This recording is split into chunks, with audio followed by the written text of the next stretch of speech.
Congratulations, you finally made it to 4 p.m. You know what that means. Happy hour. It's time to kick back, relax, and dive into the world of sports with the Young and Norvelle Show. Whether you're catching up on the latest scores, analyzing the big plays, or gearing up for tonight's games, we've got you covered. So grab a cold one, settle in, and let's talk sports. Here they are, Patrick Young and Terry Norvelle.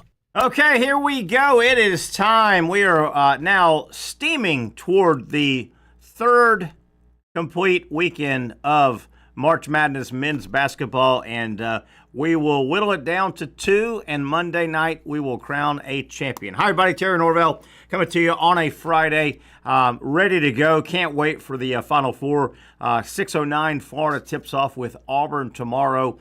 And then about 30 minutes at the conclusion of the first game, Duke and Houston, they will knock heads to see who is the, as I work on my headset here, there we go. They will work on who will be the opponent. So, as we welcome you to the show, a lot of Final Four talk. I know, and as I welcome our producer, of course, extraordinaire, Zach Rothrock.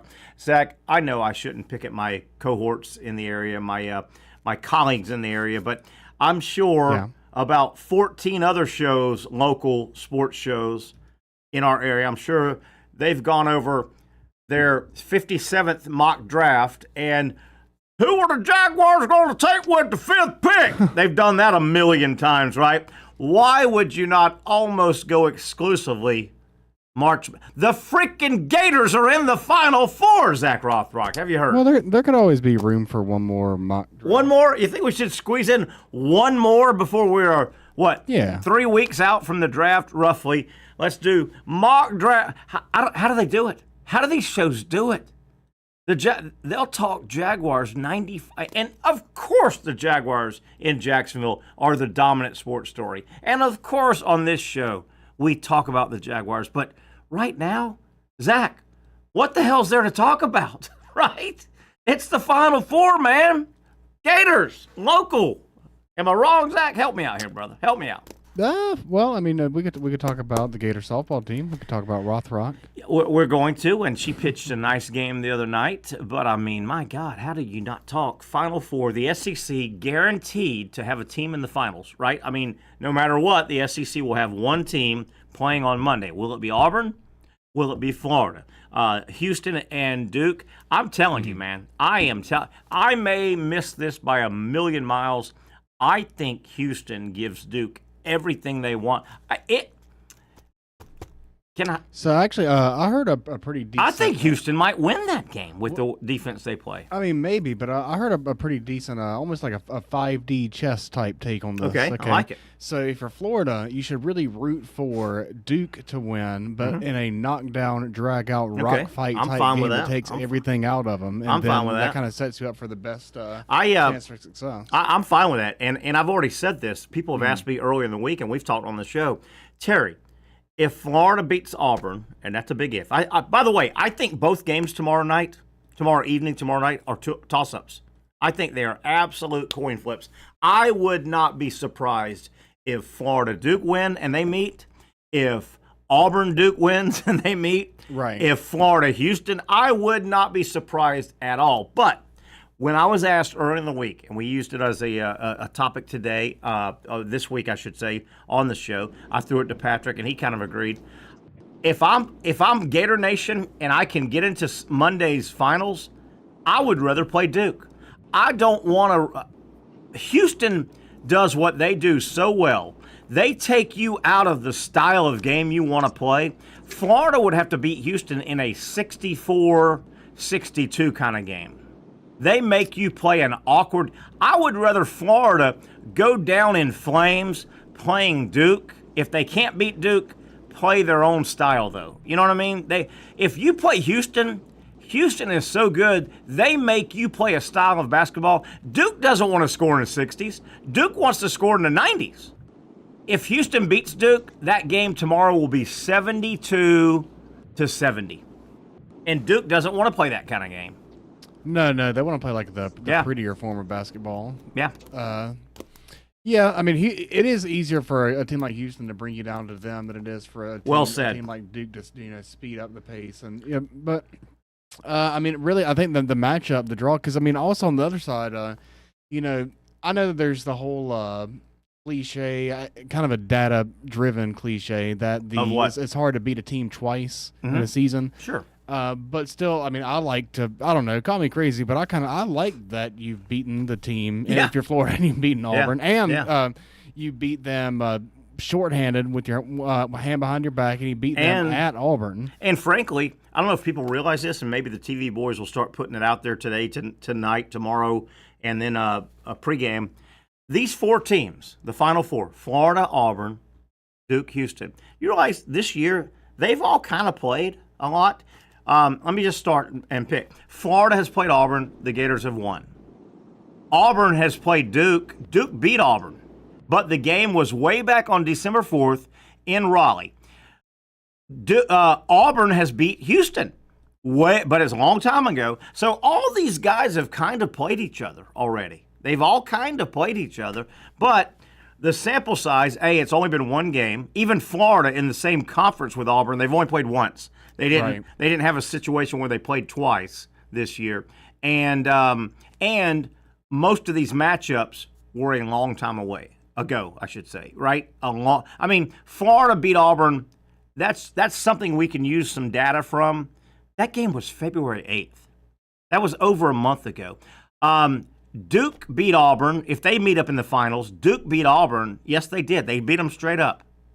Auburn only lost 4 games. Duke is one of the teams that beat Auburn.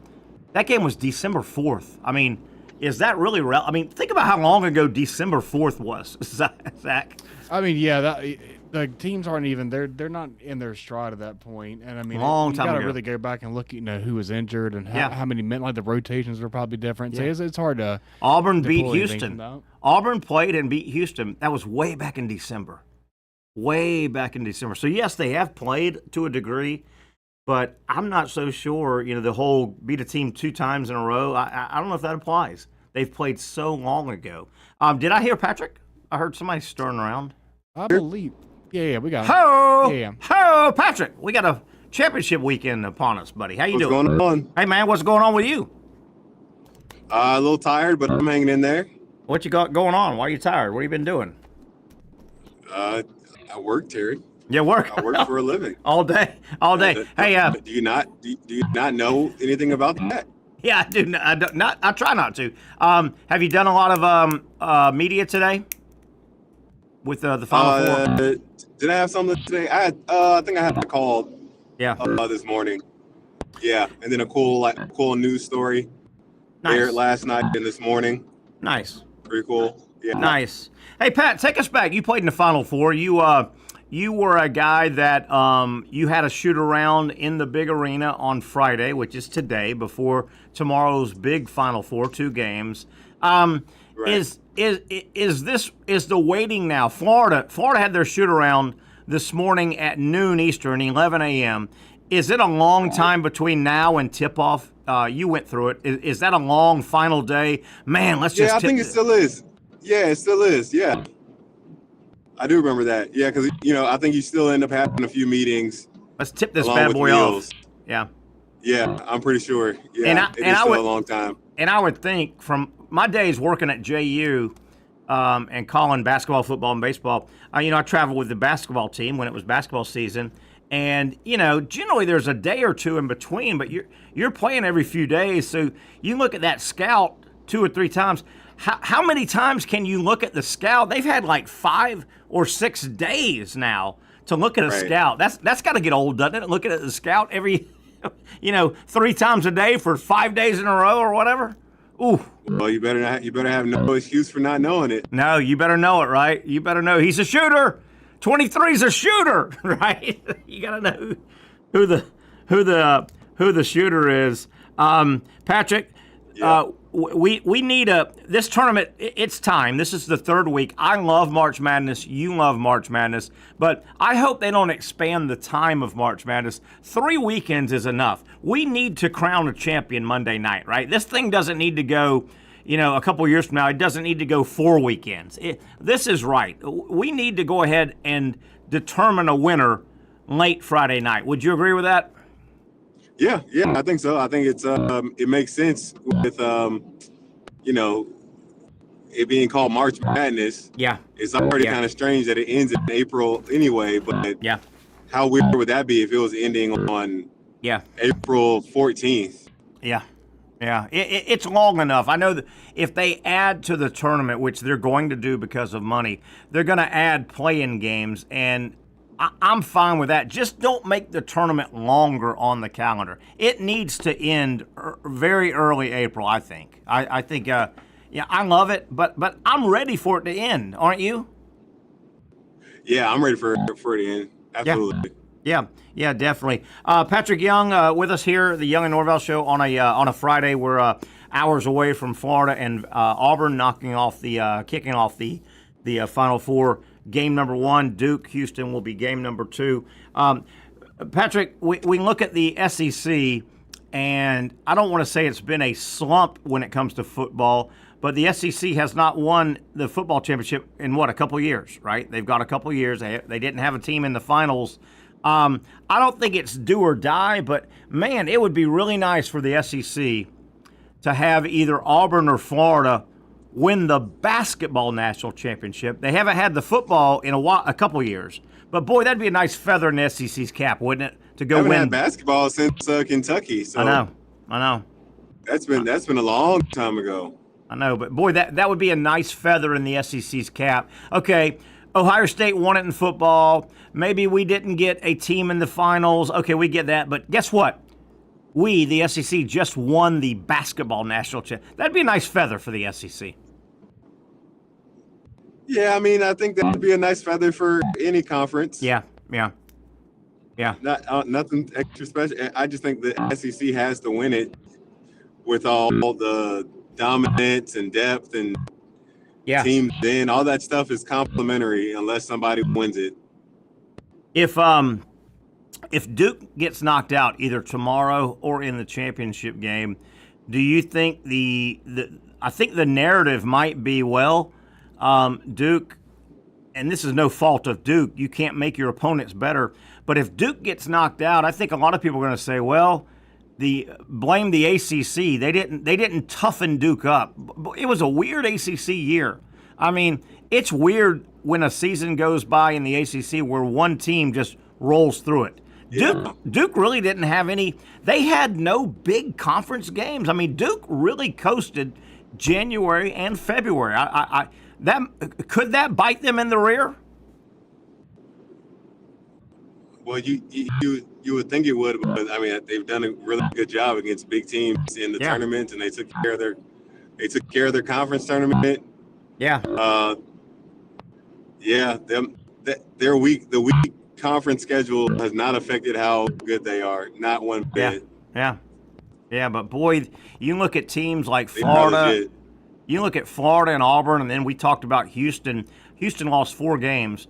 3 of their losses were in overtime, so they've played down to the buzzer games. Florida has won a bunch of games coming back in the last 5 minutes.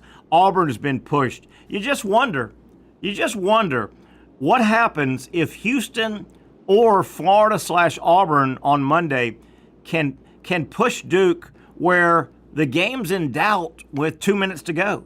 Duke hadn't been there a lot this year. Right. They sure haven't. Yeah. Figure out, better know who to get the ball to. You think? Knipple. Interesting. Patric, spinning a little bit, I want to get your thoughts on this. Talking Final Four with Patric Young, obviously, here on the Friday before things get going tomorrow. No matter what happens with Florida tomorrow and or Monday, in a weird way, is Gator basketball and Todd Golden, are they putting a little pressure on Billy Napier? I mean, Napier and Golden, I think, came in at the same time, right?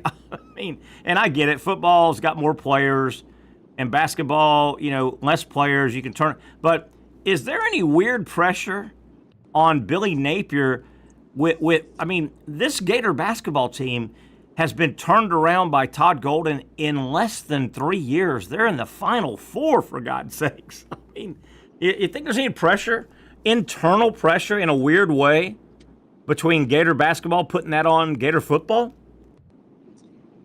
I wouldn't say in a weird way. I think that's the pressure you sign up for as a coach. Good point. In general, especially at University of Florida. So I think that's just the standard. Yeah. Especially if you're a major sport, which is basketball or football, the school wants them all to be. In the perfect world, the school will have both of those be top 5 contending teams every year. Yeah.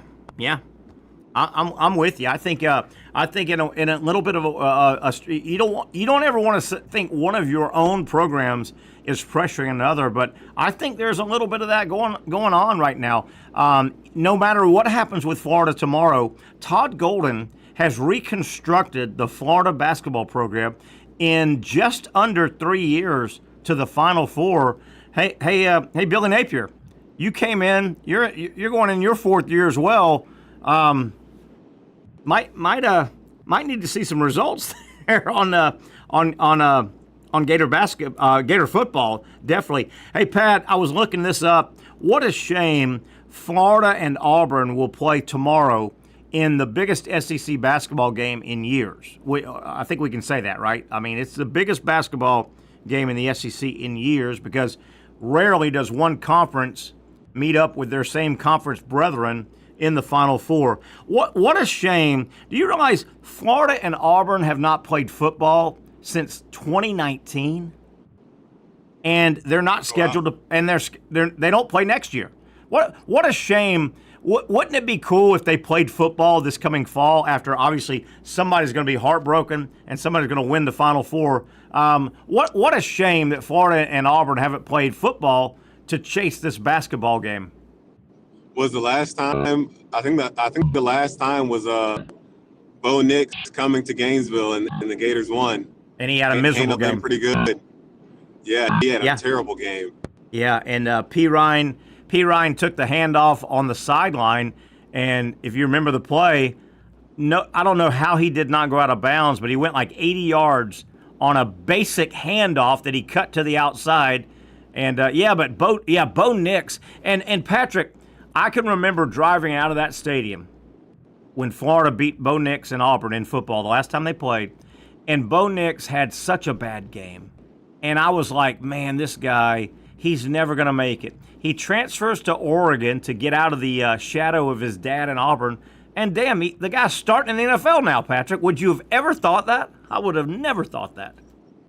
And not only made the playoffs. Yes. They lost the first game, but still, no. I mean, they had a really good year. Yeah. Pat, I think I read this right, but I'm gonna throw it out to you. You may have seen this stat. I read a stat this morning, and this is so hard to believe, particularly an old guy like me. I was raised on the ACC is your basketball conference. The SEC is trying to get good, and they got good. I saw a stat, Pat. Could this be true? This year, the SEC versus the ACC, the SEC is 30-4 against the ACC. Is that right? It's hard to believe. 30-4. It was 14-2 at one point. In the SEC ACC challenge. In the challenge, isn't that hard to believe? 30-4 SEC over ACC in basketball games. They played each other 16, 18 more times. I guess they played some regular season games in January. I don't know if it was over 2 years. I saw a stat, the SEC. Now, they played a few times in the tournament, too. Now, it also may be talking about there may be NIT matchups that we don't know about, right? There could be some NIT matchups that we don't know about. I don't know who. I don't know which team. Oh, yeah, that's a good point. That's a good point. But I saw the SEC is 30-4 against the AC. Now, I don't know. Maybe that was men's and women's. But regardless, Patrick, like you said, the SEC started out 14-2 in the challenge. That was a slaughter on the ACC. Yeah. Yeah. Has anything changed since we talked yesterday with you? You still agree with me? I think these two games are toss-ups tomorrow. I think I would not be surprised if any of the four teams wins to move on. Yeah, I don't know who. I can't pick. Yeah, can't make a pick. Yeah, it's tough, isn't it? It is really, really tough. One thing that I'm looking forward to, man, I hope Florida can get off to a good start. They started slow in this tournament. I don't count Norfolk State. That was a push. Man, Florida, I don't know if they can start slow tomorrow and get it back. They need a fast start, I would think. Yeah, absolutely. I think more so defensively, they need a fast start and not let Auburn knock down, 3 or 4 in the first 4 minutes of the game. Yeah, that's for sure. And 3-point line early. I brought this up yesterday in the first regular season game with Florida and Auburn. The Gators had to fight off. The Gators trailed 18-9. Auburn had it going. Remember, before the first media timeout, Auburn was dominating that game in Neville. They dominated. It was 18-9, and then Florida. I've got a stat here, Pat. Let me find it here. Here's how dominant the Gators were against Auburn. Let me find it here. The final 14 minutes and 21 seconds left in the second half, Florida led the game by 21, Pat. At one point, they led by 21 points over after Auburn. Being down by 9. Yes, and Auburn never got it closer than 9 points the entire game once Florida got ahead. So the Gators dominated that game. They literally dominated that game, up 21 at one point, and that was the biggest deficit Auburn faced all year. All year, Florida.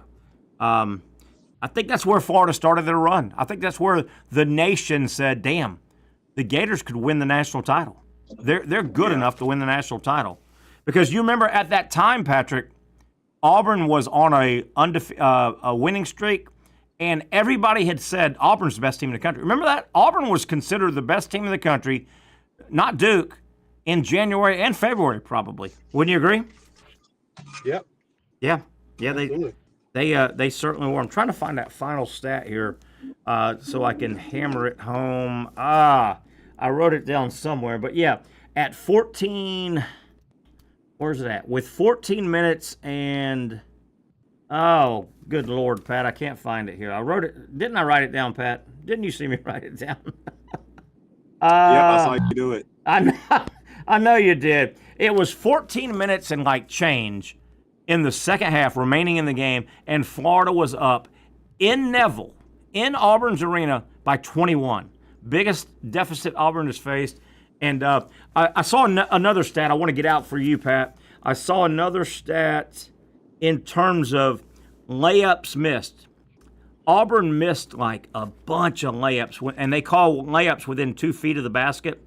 And the word was Florida's length really, really spooked the Auburn, big men. They really struggled with their. Need that to happen again. Yeah, definitely. I had that too. Where are my notes, Pat? Need that to happen again for sure.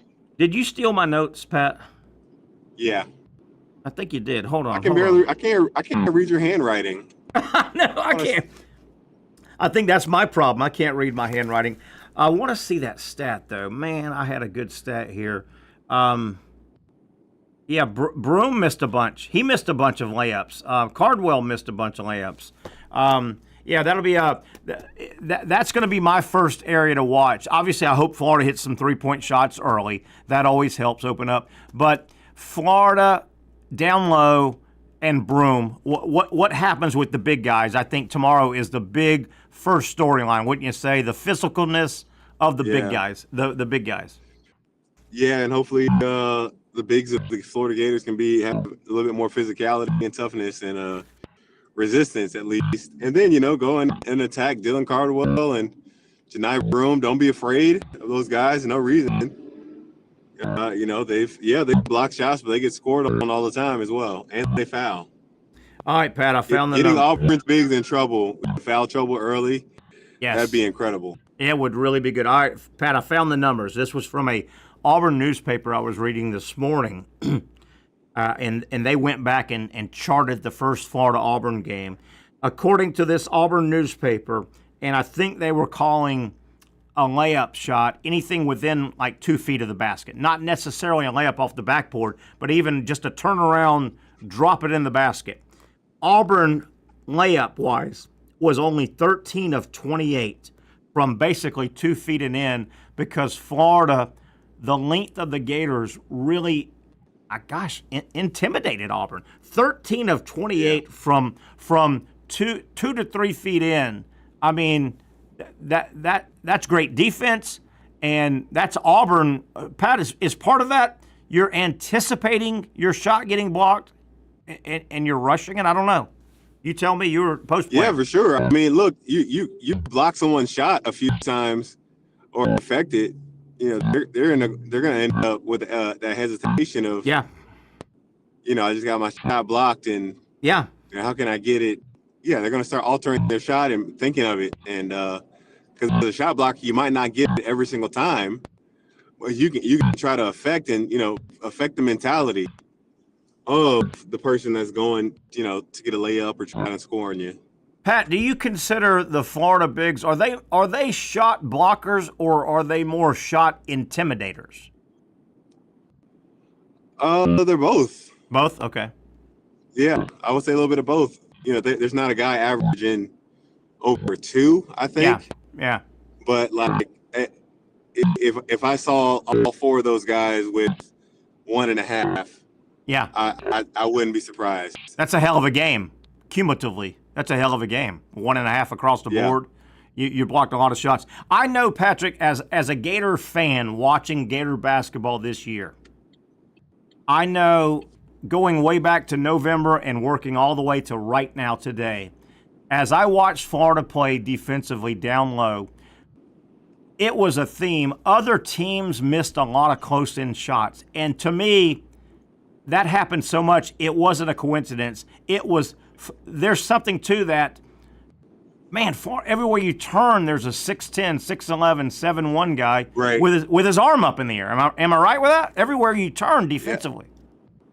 Yeah, they're long. They're really long. Yeah, and those teams didn't just miss those because they can't shoot. I think they were altered. Maybe even visually altered, but they were altered. Pat, another area Florida dominated in Auburn on February 8th. Auburn, 14 of 23 from the free throw line. Auburn didn't make a lot of free throws. The Gators were 15 of 18 on free found money, man. Free money at the line. Got to make those free throws this time of year. Got to take advantage of it. Got to make those free throws. The Gators hit 13 three-point shots. Auburn hit 7. And by the way, that was the second lowest Auburn hit all year. So Florida defended that three-point line really well in Neville. All right, Pat, there's some numbers. I'll tell you what, I think are you busy the rest of the day? We'll let you go. I got Brent Beard coming on at the top of the hour. Is there anything else you want to hit before? Obviously, we won't talk again until Monday, and Florida will either be moving. These boys better get it done. Yeah. Do you expect a high-scoring game up and down, or will this be a grinded out? I expect it to be in the 70s. 70s, okay, yeah. A little low scoring for these teams, I guess. Yeah. And probably because maybe an 80, an 85, 79, something like that. So if you're saying what I'm hearing, if Florida touches 80, they got a pretty good chance.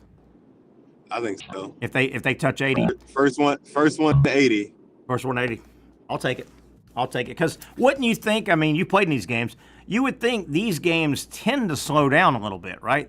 Every possession's so important and so vital. So, all right, PY, feel free to stay on, but I understand you've got a lot going on. You're wore out. I've got Brent coming on at the top of the hour. We will visit, I guess, on Monday. We will either be previewing the Florida Gators playing for a national championship, or we will be reviewing a tough semifinal loss. I don't know. It's going to be fun, though, over the weekend. I know that, isn't it? It's going to be fun Saturday.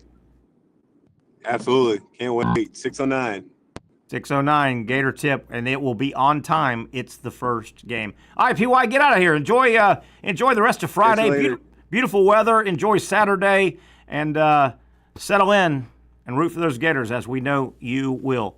He is Patrick Young. I'm Terry Norvelle. Let's take a first break of the day. Brent Beard comes up at the top of the hour. A bunch more news and notes and stats from the upcoming Final Four in San Antonio. Gators, Auburn, 6:09. We've got Duke and Houston, 8:39-ish, depending on the first game. Basketball, the lead topic, as it should be, here on a Friday edition of the Young and Norvelle Show on Action Sports Jax. For those dealing with pain from a sports injury, arthritis, or spine condition, Southeast Orthopedic Specialists offers innovative new non-surgical options. Our regenerative medicine treatments, including platelet-rich plasma and other regenerative treatments, use your body's own restorative cells to aid in treating injuries.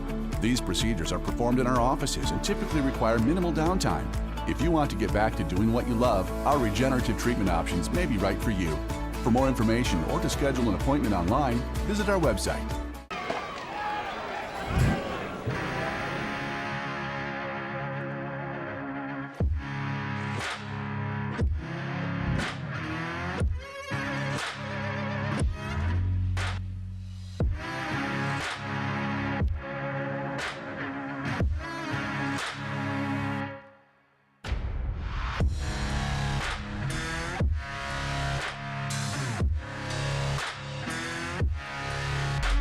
Finally, a family atmosphere, kid-friendly restaurant with a real sports bar feel. Bricks Jax Beach features all of that and a large, climate-controlled covered patio with misting fans and heaters for all seasons. Mix in an extremely diverse menu that features the most quality and affordable steak at the beach, and there's no reason not to enjoy your next lunch, dinner, happy hour, or big sporting event at Bricks Jax Beach, 300 2nd Street North in Jacksonville Beach. See you at Bricks Jax Beach.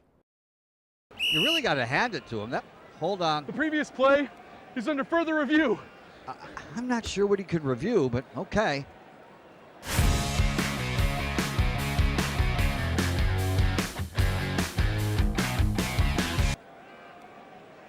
Sure has been a while. Dine in at Hurricane Grill and Wings for the football season.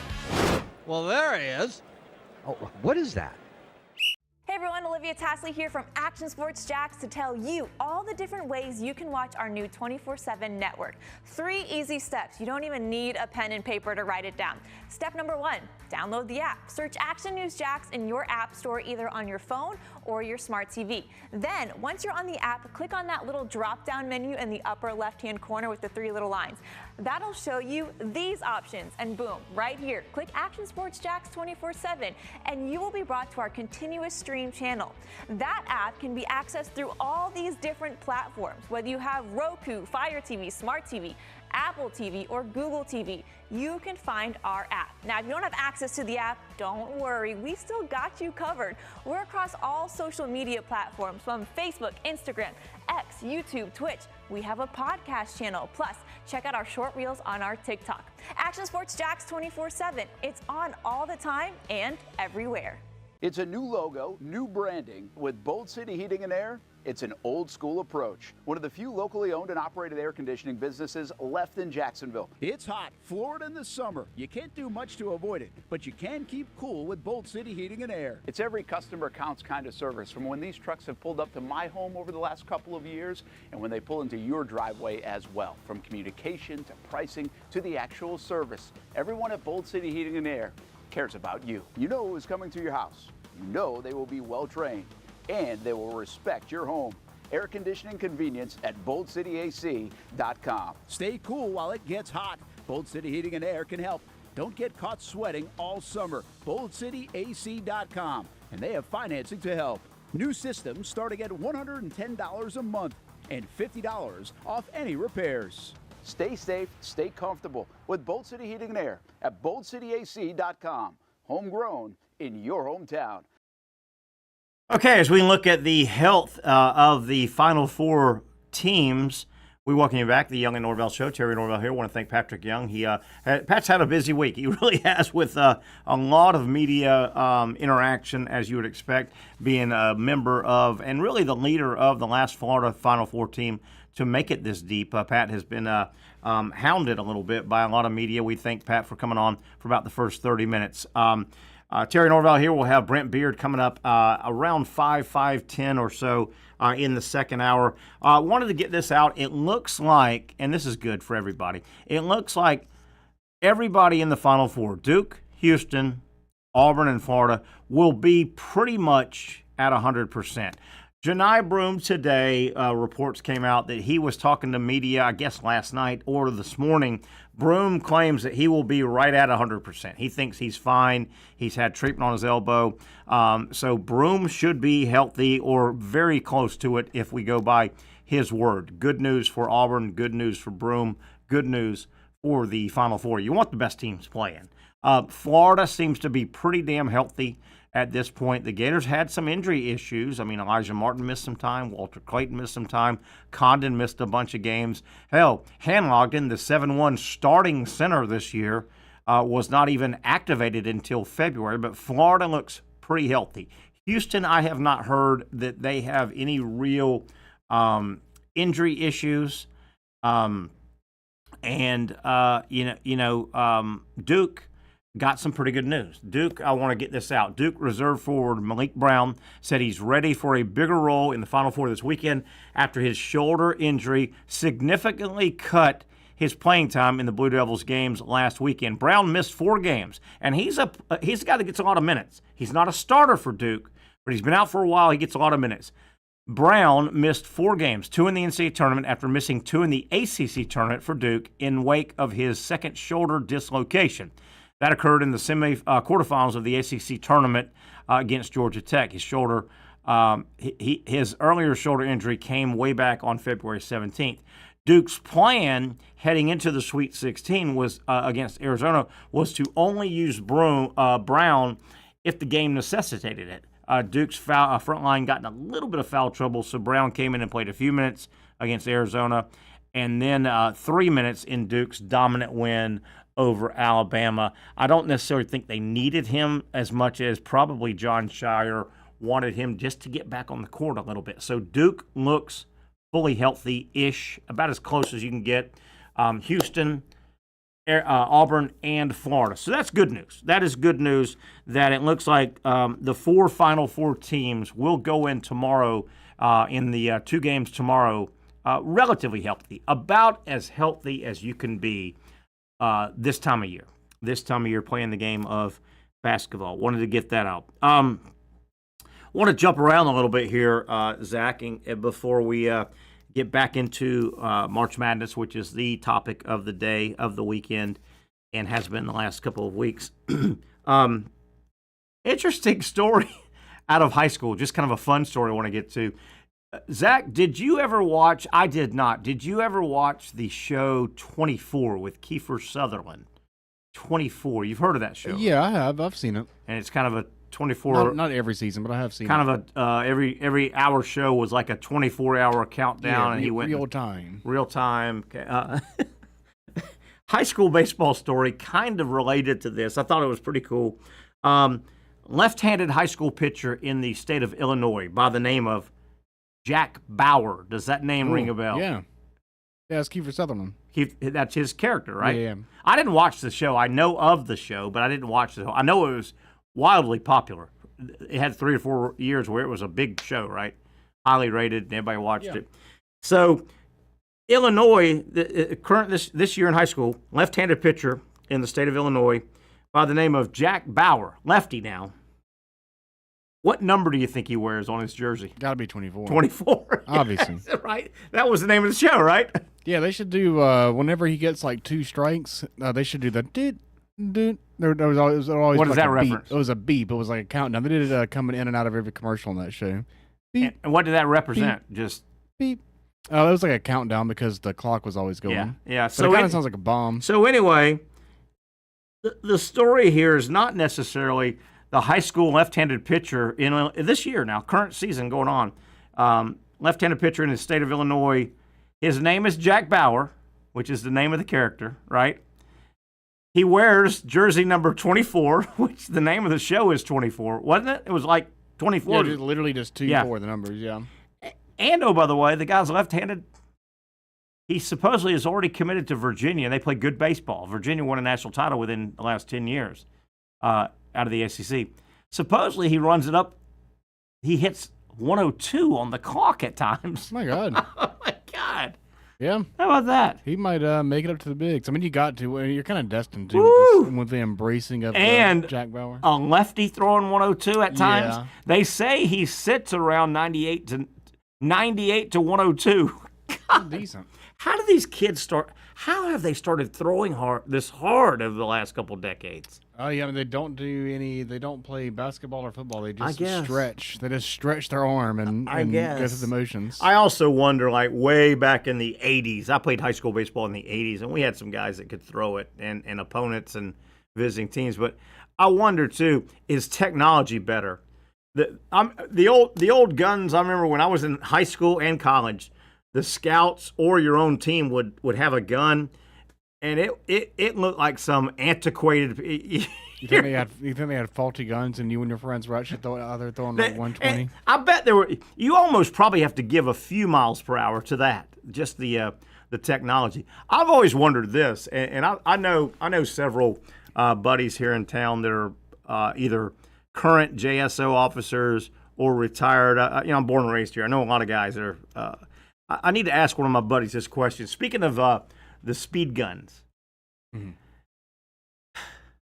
think about before, obviously, the radar gun, I don't think that thing's 100 years old, right? That thing was developed probably 30, 40, 50 years, right? I would guess the 80s. Probably the 80s. Yeah, that's a good guess. Well, with that said, let's go to the 70s and before, the 70s, 60s, 50s. Obviously, police officers wrote speeding tickets. How did they tell? Did they just say, "I watched you and you were driving too fast"? How did they, right? If they didn't have radar gun, how did they give a speeding ticket? Yeah, they probably just spit in the wind and see how far it moved. I guess that's for wind. Or did a car go? Was a police officer hiding in the bushes? Did a car go flying by? Did the police officer have to go get caught up with him and say, "Wait a minute"? Yeah. It's a 60. Not so fast. And you're doing 70 and it's a 60. How did they give speeding tickets? Was it just the eyeball test? Yeah, it was word of mouth, yeah. If they didn't like you in particular, they'd just say you were speeding. You know, as a young guy, if I was back in that time and they were trying to give me a speeding ticket, I would have a fail-proof way to get out of a speeding ticket way back then. You know what it would be? Zach, you want to hear it? You want to hear it? Here's my, I'd go, "Your Honor, I'm fighting the speeding ticket because my car doesn't go that fast." My beat up jalopy. Those Model Ts. Hey, my high school car could not ever speed. Right? That's a decent point. Yeah, the governor on it. I mean, or just the engine just wasn't good enough. Hey, they would say, "Okay, Mr. Norvelle, we've heard the officer's docket against you. He claims you were going 75 in a 60 mile. What is your case?" I would say, "Well, Your Honor, you can clearly see he said it was on Normandy Boulevard, which is a flat road. Unless he thinks I was speeding coming down, descending from the Matthews Bridge where I was using gravity, my car doesn't go 75 miles an hour. Exceed 65. You can test that. Right? Hey, my car can't go. Your Honor, I want to speed. I just can't speed, right?" You could probably build a case on that. You think? Yeah, you could. 1947 was when the speed. Yeah, a little bit before we thought. Really? Yeah. So not long after World War II. What was it saying? That was when it started to be used as a clocking device? Yeah, they didn't. The first ticket was handed out in 1949, so 2 years later. On a clocking device. Yeah. So damn, like if Bonnie and Clyde went by, would Sheriff whoever just say, "Your Honor, they looked like they were speeding"? Yeah, I think they were potentially speeding. Yeah.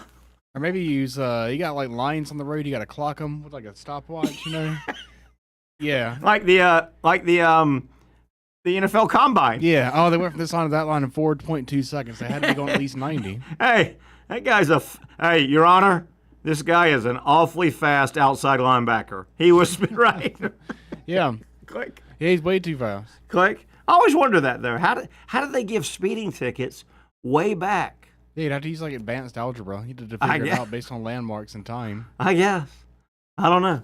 Oh, the things did they give speeding tickets on horses back in the day? I was about to bring up horses too. I'm like, well, wait a minute, they did. Your Honor, Your Honor, my defense is this officer said I was speeding on my horse. I fight this because if I was going as fast as he said, I would have beat Man-O-War. And Man-O-War is a Triple Crown winner. He's got me going faster than Secretariat or Seabiscuit. Right? Yeah. I mean, I don't know how you can monitor that either. They could do a whole movie franchise combining Back to the Future and Fast and the Furious with that. I guess. There you go. Somebody's work on that. I'll work on that. How the hell? A couple things I want to get out as we slowly start wrapping up hour number one. We want to hear from, hope to hear from Brent Beard coming up hour number two. Baseball. Let's switch it to baseball real quick. Man, oh man, oh man. I'm not saying the season is going to be over for the Braves or the Gators, but my goodness, the Braves need a series win. And I'm not saying they have to sweep, but my God, the Braves open up their first homestand tonight. Marlins, and Marlins. God darn, the Braves are 0-7. They need to take 2 out of 3, right? Yeah, I think they get their first win tonight. They got to get it. Guess. They got to. Good Lord. I mean, at some point, it's just the law of averages, yeah? And the numbers, and I know that 2021, the word was the Braves started like 0-6 and they won the World Series. The numbers, though, if you extrapolate it out, if you go 0-9, I think they said, the number I read, nobody's ever made the playoffs. You just have dug too big of a hole. Each one got to become increasingly more, exponentially more, yeah. But, boy, do the Braves need a series win, 2 out of 3 at least, Friday, Saturday, Sunday. They host the Marlins. They're opening up their season, their home season in Atlanta tonight. And my goodness gracious, the Gators. Oh, boy. Florida will host Vanderbilt Friday, Saturday, Sunday. Florida is 1-8 in conference play. 1-8. Thanks. And, yes, they will get to go to Hoover in the SEC tournament because everybody goes this year. But, I mean, you got to start playing some better baseball, man, if you want to have any chance of the light coming on. I want to get this out as well. I've said it all week. I want to make sure people realize this. Florida will host Vanderbilt in a 3-game set Friday, Saturday, Sunday in Gainesville. They'll first pitch here in a few hours. The Saturday game, Florida-Vanderbilt, tomorrow's game was scheduled for a 7 o'clock first pitch. That game has been moved up.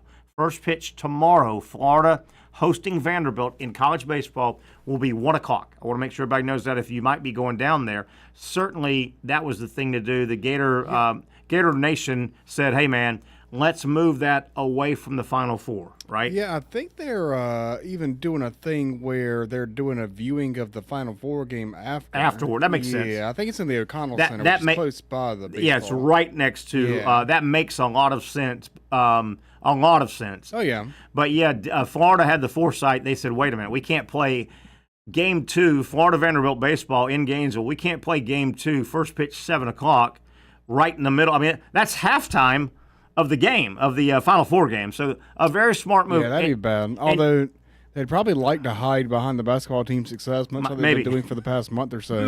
No one can be happier about the run that the basketball team is going on than Coach Kevin O'Sullivan and the baseball team. Oh, absolutely. Hiding them. Yeah. Now, the flip side is, what about that comparison with Billy Napier in football? Because every Gator fan I know has come up to me and said, dude, Todd Golden, Billy Napier, given the head job at Florida roughly the same year, they both had to rebuild their programs.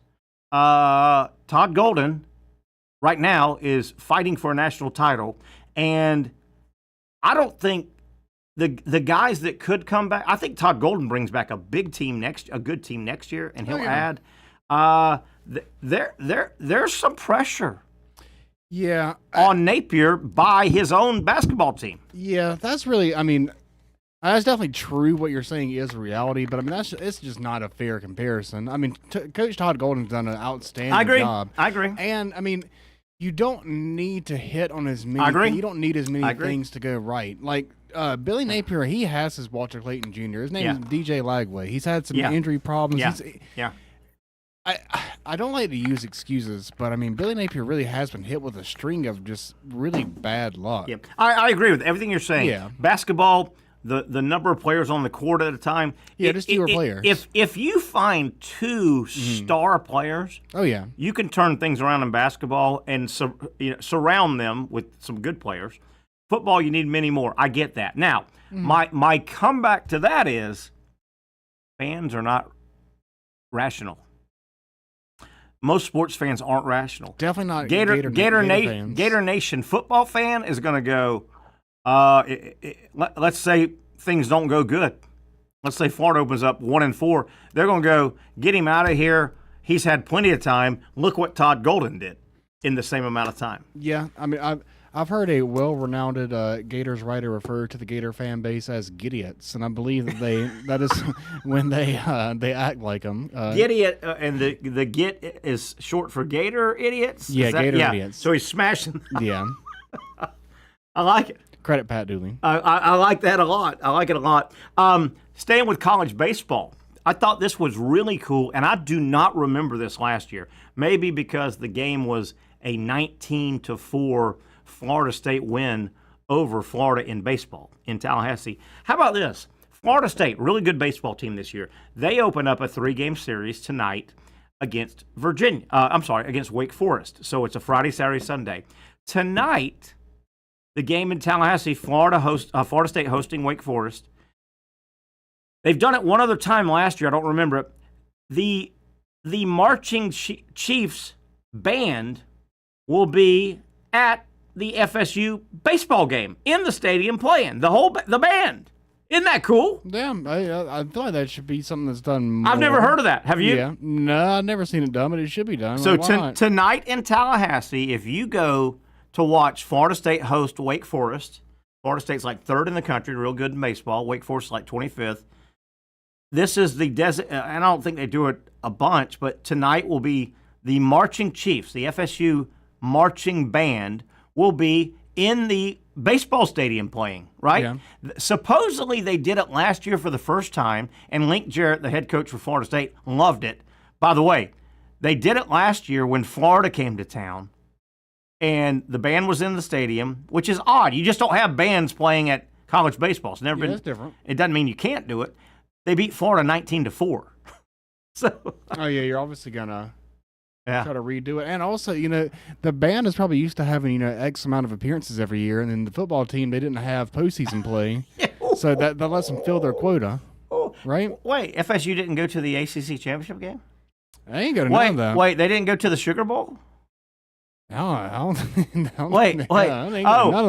Hey, and to further your point, I think I've got this right. Because of construction, FSU is not having a spring football game in the stadium. So a lot of times your band goes and plays in that too. Yeah, I mean the band. I mean these guys are on scholarship. They want to be seen. They want to be heard. Hey, wait a minute. They got to earn their scholarship. We gotta work. Exactly. Hey, we got to work these bastards. Yeah. hey, clarinet player, get your butt in there. Start playing your clarinet. Yeah, those instruments are expensive. I think it's kind of cool though. No, definitely. It should be done more. Why not? Particularly in college, you got a band. Yeah, I mean, you could troll the other team by playing in key moments. You put that entire band on top of the visiting dugout? Yeah, exactly. Da, da, da, da, da. Yeah, just played at the most opportune moments, I think it's cool. We'll track that. I do not remember that happening last year. They swore the article I read said, it happened first time. And Link Jarrett, the head coach, loved it. Hell, he won 19-4, so of course he's going to love it. One more baseball note I want to get out before the top of the hour, and then we'll turn it back into some basketball.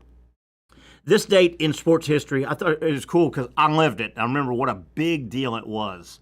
This date, 1974. On this date, very early in the Major League Baseball season, as we are now, obviously, in 1974, Hank Aaron hit a home run on this date, 1974. He tied the great Babe Ruth at 714. Most people thought that would never be broken. And Hank Aaron came around and played and played and played. Why I bring this up, I was a young whippersnapper. I was 9, 10 years old.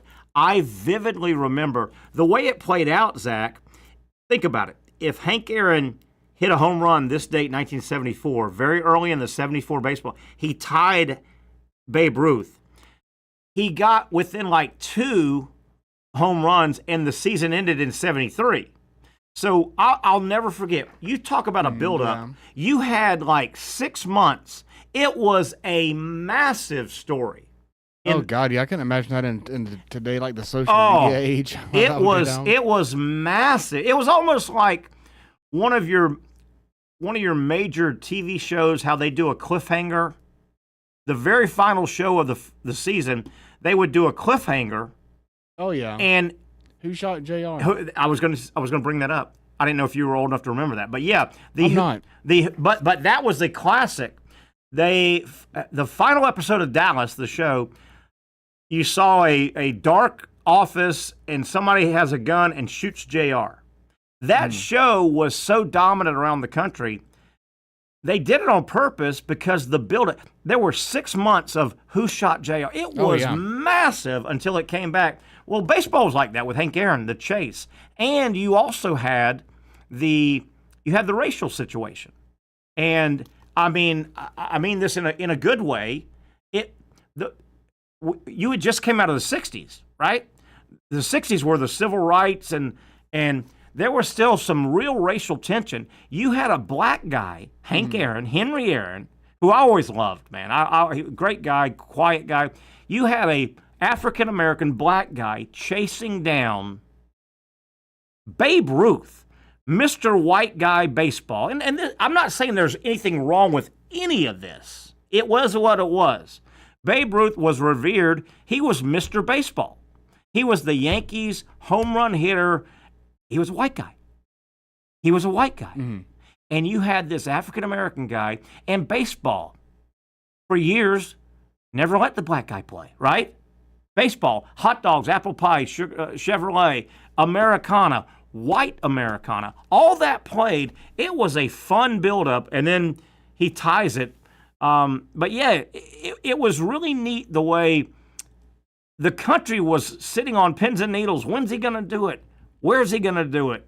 And he tied it on this date in 70. I remember as a kid, when you watched I didn't watch the national news because I was a kid, but my mom may have it on, and it was a big story every month, man. Will Henry Aaron, where will he break it? Zach, I'll tell you another little spinoff. He was playing for the Braves at the time, and the Braves weren't real good when Hank Aaron was there. He was a great player. The Braves weren't good, and the Braves organization, I think, if I remember right, they opened up on he ended the season prior like 2 behind. He was sitting on 713, and the record was 714. The breaking point, obviously, is 715. So the Braves opened up the season at Cincinnati, I think it was. And the Brave front office was like, no, don't break it in. We want you to break it in Atlanta. Do it at home, yeah. And the way it played out, he ended up breaking. I remember watching on a black and white TV.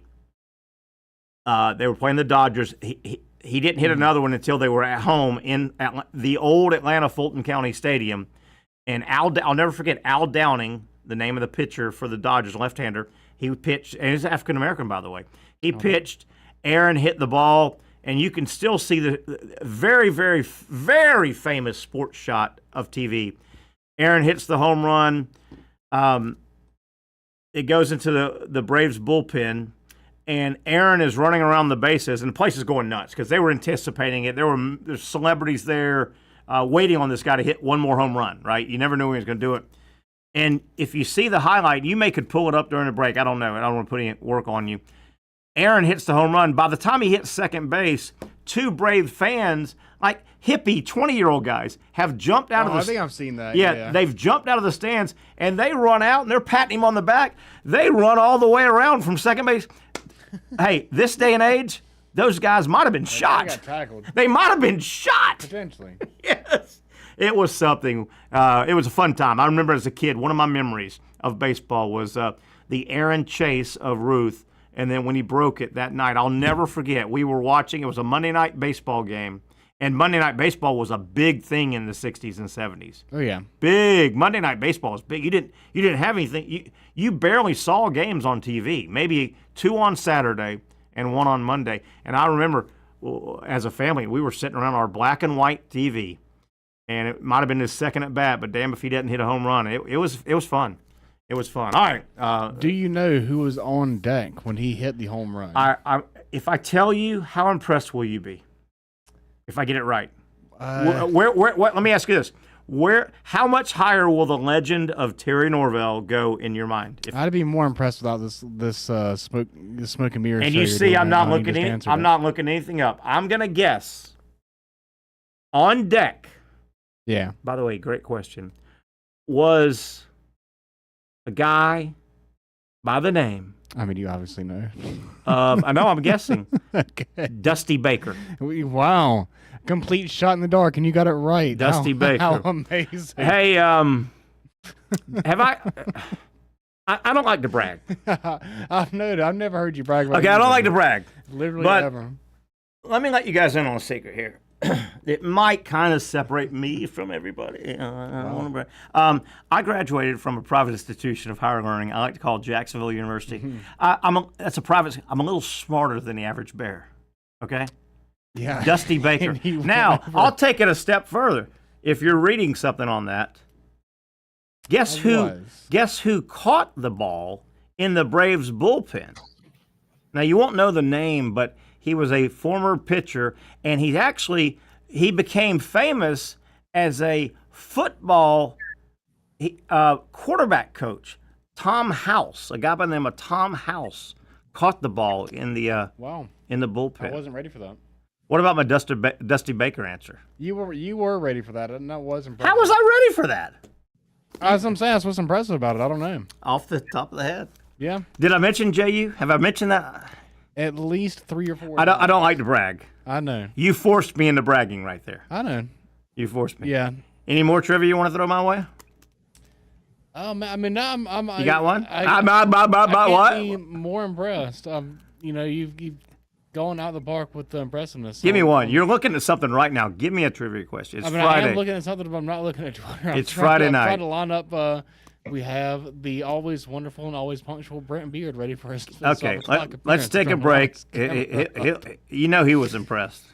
That's Dusty Baker, by the way. He was very impressed. We're all impressed. Dusty Baker. I don't need anybody to pat me on the back. I do it enough myself. Yeah. Yeah.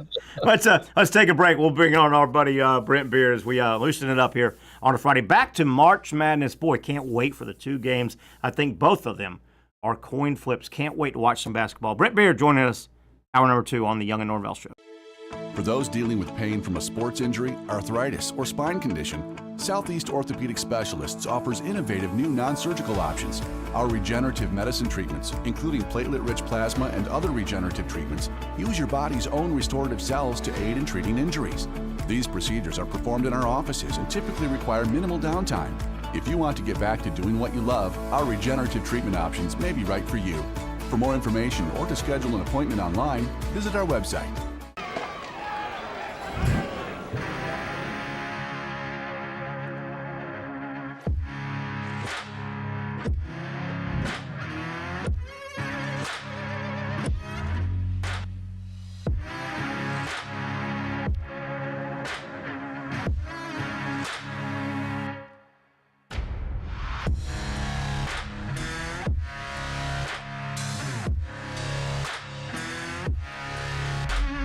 Finally, a family atmosphere, kid-friendly restaurant with a real sports bar feel. Bricks Jack's Beach features all of that and a large, climate-controlled covered patio with misting fans and heaters for all seasons. Mix in an extremely diverse menu that features the most quality and affordable steak at the beach, and there's no reason not to enjoy your next lunch, dinner, happy hour, or big sporting event at Bricks Jack's Beach, 300 2nd Street North in Jacksonville Beach. See you at Bricks Jack's Beach. You really got to hand it to him. Hold on. The previous play is under further review. I'm not sure what he could review, but okay.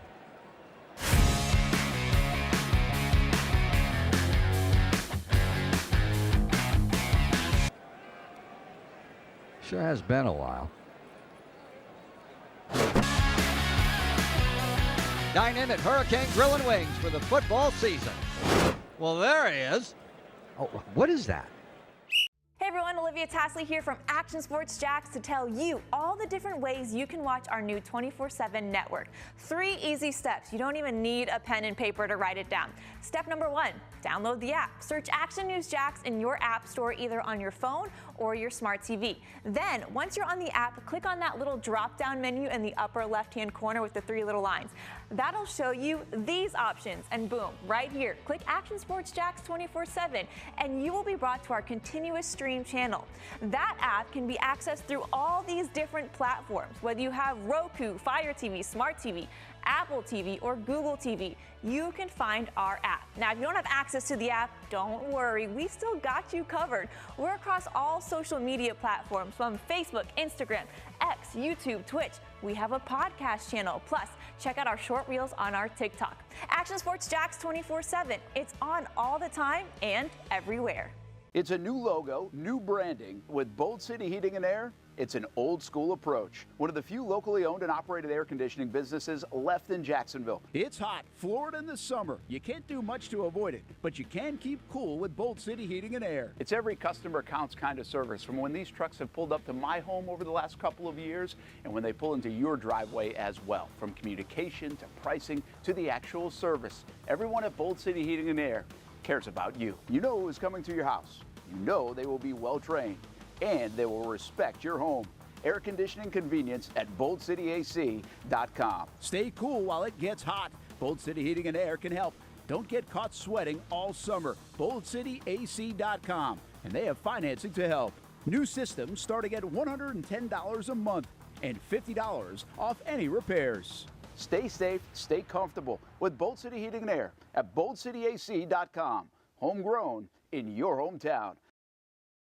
Hey, let's kick off hour number 2 here on a Friday, heading into the Final Four Saturday weekend and then the championship Monday coming up here. Can't wait for basketball to tip off. Brent Beard joins us very, very shortly. Real quick, let me welcome a brand new sponsor to our program. We're very happy to welcome Norvelle Realty. Not Norvelle Realty, Norvelle Realty. They've been around a long time. I've known Lee Norvelle. We spell our last name one letter different.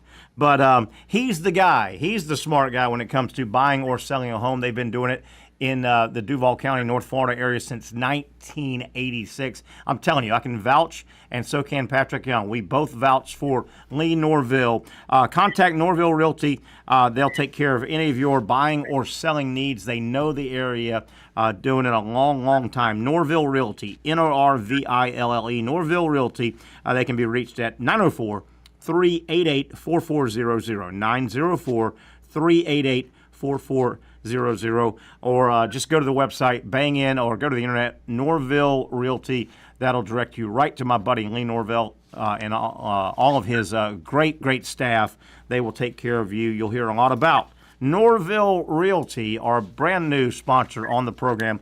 Always looking for sponsors. Feel free to reach out on the Facebook, send me a message, and I'll get back to you. We'll get your product or service on the air. Brent Beard, I guarantee you remember the great Hank Aaron chase of Babe Ruth and the way it ended. He was like 2 home runs short at the end of the season. So the entire 6-month offseason, that played into baseball. The buildup was huge during the offseason. You remember that? Oh, yeah, I remember it well. I remember when he hit the home run. Was it today? Because I know when I remember it was like the first week of April. It was the first week. It was actually April the 8th. Yeah. Yeah. He tied it today, and I think he broke it on the 8th. Yeah. Yeah. You know, the thing that you and I remember that Zach won't. Do you remember a fan got on the field? 2 of them. Yeah. 2 guys. And ran, and what was it? Kind of ran from second to third with him. Yeah, and Zach and I were kidding around. That's an iconic TV moment in sports. One of the top 20. But today, those 2, they were like young, hippie, 20-year-old guys in 1974. Yeah. They would have been shot today. Absolutely. They would have been just dropped. They were patting him on the back and running around from second to home. Yes. Oh yeah. It was something. Yeah. Brent Beard, thanks for that was help me, Terry. Wasn't that Milo Hamilton on the call for those Atlanta Braves? It was probably. I can remember. It was a Monday night baseball game. I'm almost positive. And Monday night baseball was big. And in the Norvelle house in 1974, we had one TV, and it was black and white. And I can remember, I was like 9 or 10 years old.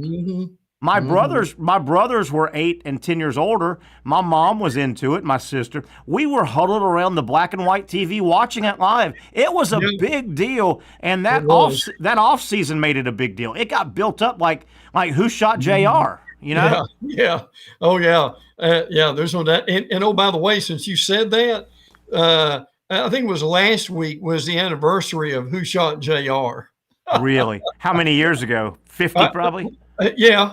God. I think that's basically what it was. Oh. And listen, I saw where, and I don't think this is an April Fool's joke, where there were some of that crew from Dallas that are doing, how would you describe this? A reunion show where they come to different cities. Oh, that's great. I think it's Bobby and Sue Ellen and great. And the foreman, and I forgot who else is in it. And let me tell you, if my mother, rest her soul, if she was alive, she'd be all over that. My mom loves some Dallas, and my mom loves some Tony Soprano. People will never, Terry, will people ever understand how big that show was? When it, I mean, that was appointment television for everybody. Everything lined up. It can't be quite as big now. Keep in mind, back when Dallas had that incredible run and Who Shot JR and the cliffhanger and the offseason. The fact that you only had a couple of networks, everybody watched. Sure. Everybody watched it. You didn't have the That's options. right. You didn't have the. It was and it was a better time back then, I think. But we'll get off that. Listen, real quick. How many guys like Larry Hagman could have "I Dream of Jeannie" and Dallas in their back pocket? Right? How about that career? I Dream of Jeannie and JR on Dallas. And let me tell you, when Dallas was coming around, guys like you and I, we were just kind of, we were coming up on teenage years and all. Boy, they had some pretty ladies on that Dallas show. Woo, woo. By the way, when you whistled, Chino, who's up here on the desk with me, turned around and looked. Nice. But anyway, we've got I've got some football stuff and basketball. Yeah, let's get serious here for a minute. Let's start with football. Obviously, we banged basketball. We'll do it before we get out of here. I said yesterday on the show, and Pat and I were talking, man, it feels like something smelly is going on with DJ Lagway and the shoulder, and he wasn't hurt in the shoulder area, we didn't think at all, and he played the bowl game and all the. Brett, I hope I'm wrong, but it feels like there's a cover-up or something going on in Gainesville. I know I'm talking to some folks about this, and I know Chuck Oliver talked about it yesterday on his show. Okay. Mark Long from AP has insinuated that this may be he may be hurt more than people understand. Now, look, Terry and I are not saying that he is. No.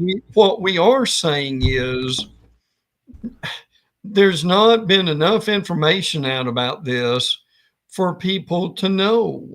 And this is on the air, anybody can hear it.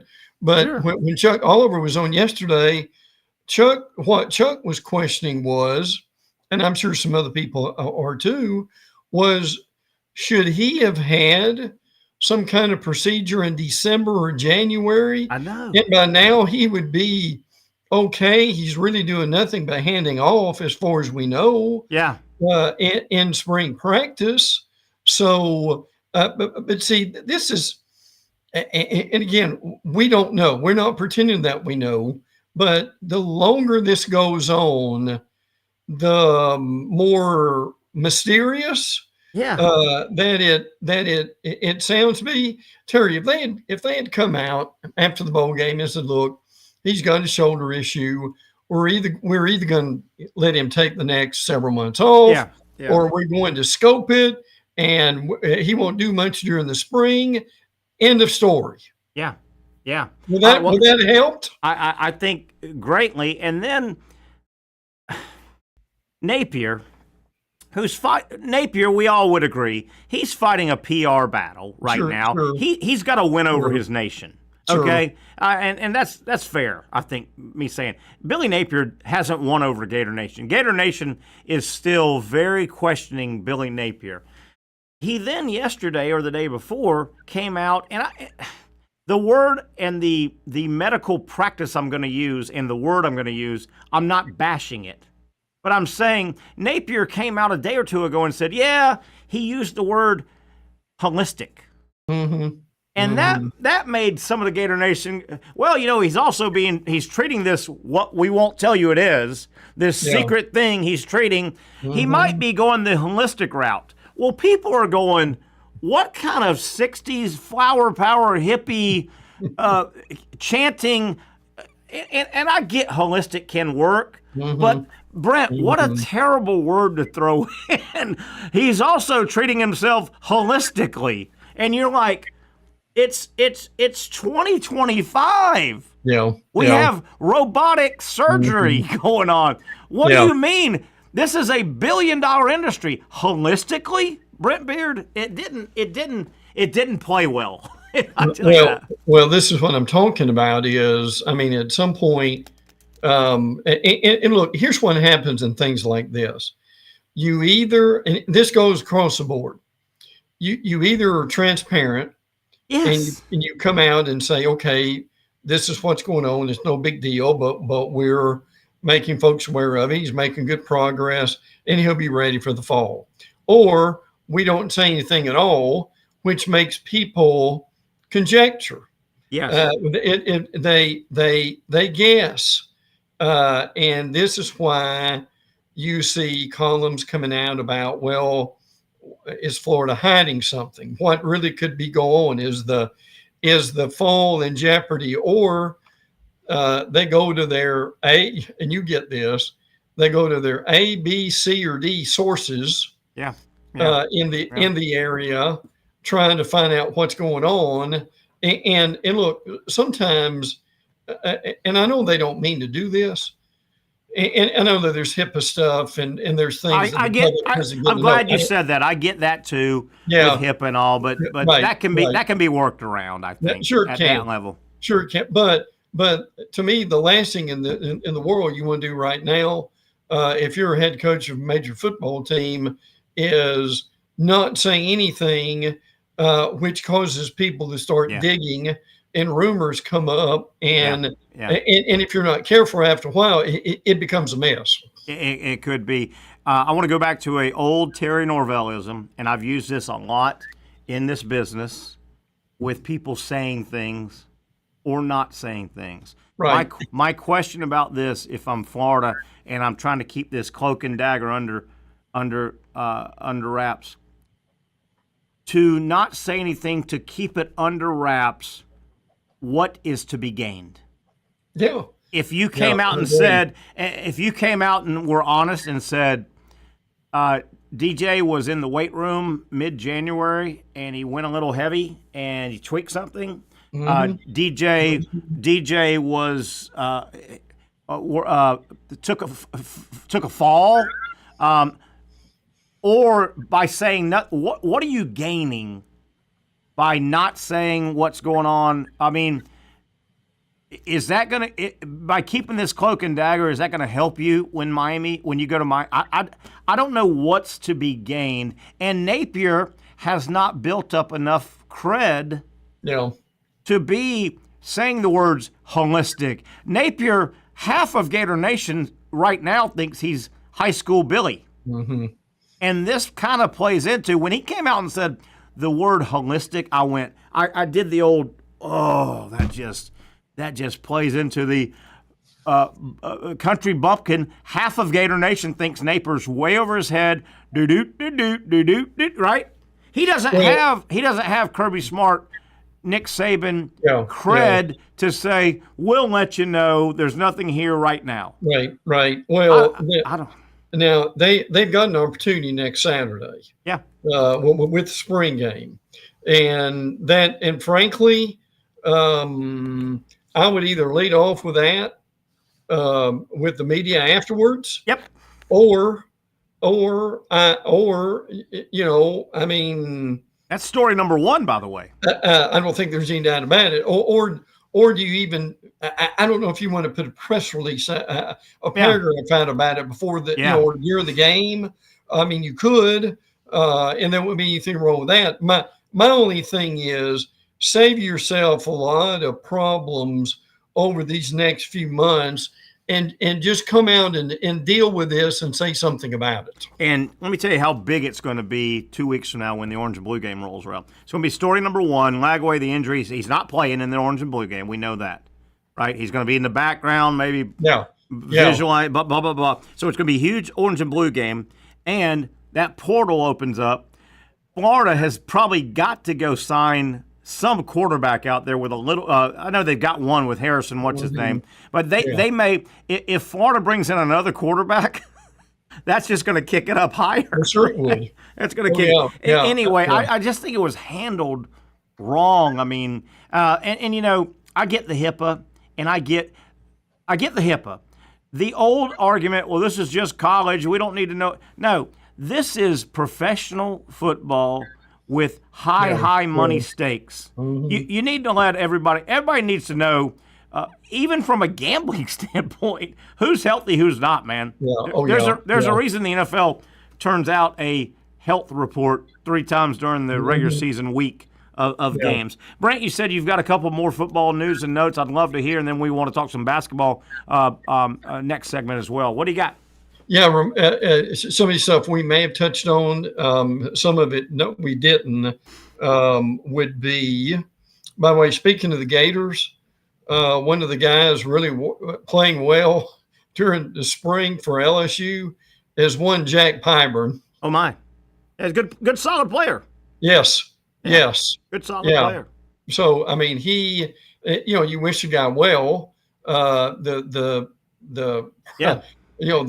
dilemma Gator fans have, well, we wish you well. We don't want to play you. But he has looked very good. The another one is, I find this interesting. You remember Zach Calzada at Texas A&M? Yeah. Well, it looks like he is going to be the starting quarterback in Kentucky. Okay. Yeah. Zach Calzada is in his seventh. Yeah.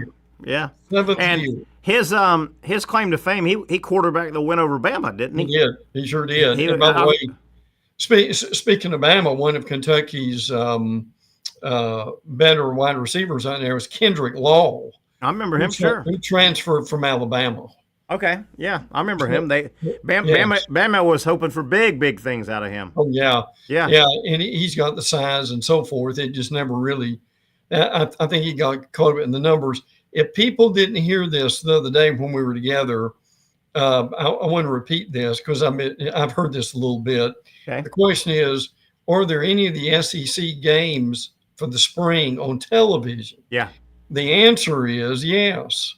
But on the night, not the 12th, but on the 19th, the A&M spring game is going to be on the SEC network. I still don't get that. I agree with you. And look, you and I would remember not too long ago, there was a spring game. Oh shoot, this couldn't have been 3-4 years ago. They had them back to back. Yes, they started at noon and went at 12, 2, 4, and 6. It was a 2-hour infomercial for each school, and it was great. It was. And Brent, what I don't get about it is if we were right in the back third of the basketball season, I would go, okay, well, they're squeezing basketballs in season. Yeah. If we were in, but we're not. What programming will trump seeing a bunch of these spring games out of the SEC? Yeah, I agree. I don't get it. And then I got thinking, okay, is it a cost thing? I can't believe it's that much of a cost thing. Each school probably has enough audio video stuff to get most of it go. I don't think you're having to send 3 trucks to each place and $1 million a truck to broadcast these spring games. I mean, hell, they do baseball on like ESPN Plus, SEC networks. I don't know. Absolutely. It's perplexing. And Brent, I saw your list on your notes. It listed all 16 spring game dates, but at least 5 of them said no game. That's right. And that kicked me in the teeth. I know it was coming, and I know it's coming, and I hope there's some way to save. We need some kind of spring event for college football. No, and look, we need a game. We don't need a tug of war. Yeah. Or Ole Miss stuff. Yeah. Or a 50-yard dash. Yeah. Or something like that. Who can throw the football the furthest? Punt the ball into a trash can. Yeah. Stuff like that. Man, but your notes really it kicked me in the teeth when I saw them this week because you listed them straight up and down, and I think I counted 5 no games. Oh yeah.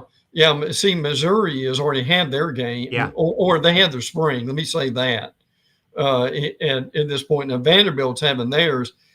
Clark Lee said, "Look, we're not scared. Some of these other coaches are scared to have one. Yeah. We're not.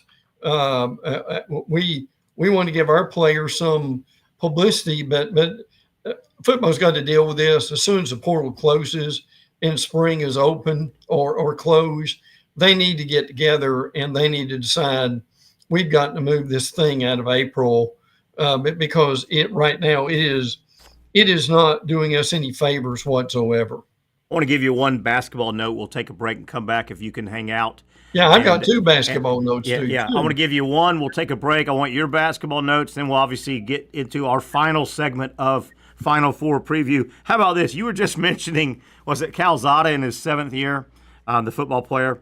By way of Texas A&M. How about this? I saw this in my March Madness notes. Duke, their starting 5, their current starting 5 that'll take the court tomorrow. Obviously, Cooper Flagg is the star. Mm-hmm. He's one of your starting 5. Duke will start a player, a guard named Sion James. Okay, Sion James, Cooper Flagg, 2 of the starting 5 tomorrow for Duke. They've been 2 of the starting 5 all year. How about this? Sion James, his first college basketball game was in 2020. Yeah. In 2020, his starting mate, Cooper Flagg, was 13 years old. Just the way the math worked and all. Sion James, his first season was 2020 in college basketball. He's still in it. Oh, yeah. Cooper Flagg was 13 years old at the time. Isn't that weird? Well, I mean, it's like what we said a minute ago about Calzada, who now is at Kentucky. Yeah. He'll be playing in 2 decades, not 1 but 2. So you don't get that every day. No. And by the way, speaking of basketball notes, 2 quick ones. One, Bucky McMillan. Buckyball at Samford is one of the leading contenders for A&M. Oh, nice! I'm telling you, that would be a tremendous hire for A&M. Is that right? I don't know much about him. He has done wonders for Samford. They're extremely disciplined. They are very good, and I know they've been in the tournament with him before, but he's very impressive. And by the way, Alabama got today Taylor Boyle Boeing from Florida State, 6'10", 195. Okay. 8 points, 5 rebounds a game. So he's leaving Florida State and going to Alabama. And speaking of Alabama, a few minutes ago, Mo Diabate is in the transfer portal. Okay. And he's a big time player himself. Yeah. Interesting. As the world turns in college basketball, boy, you feel a little bit for Florida State. I mean, they bring in Luke Knox. Luke Knox comes in to replace. Help me with it. I'm drawing a blank. The former coach at FSU. Leonard Hamilton. And you can see this is going to be a real tough transition. I mean, the basketball program's not great in Tallahassee. Luke Knox, he's an NBA assistant coming over. I can't believe his network is that great. In the part of the portal is having a good network. Yeah, absolutely. And listen, before we go to break, real quick, we'll get into this later. I talked to a guy both you and I respect to know that will be nameless, but he said he is really questioning what kind of season Florida State's going to have in football. I'm there, and he said it may not be a good one either. I'm there, and I've always thought this about Thomas Castellano, the quarterback. I don't know if you've seen there's a video, and it means nothing, but the visual. There's a video a couple weeks ago that popped up on social, and it's Florida State's football team. They're obviously in spring practice. At the time, and they're walking across, going to the practice field.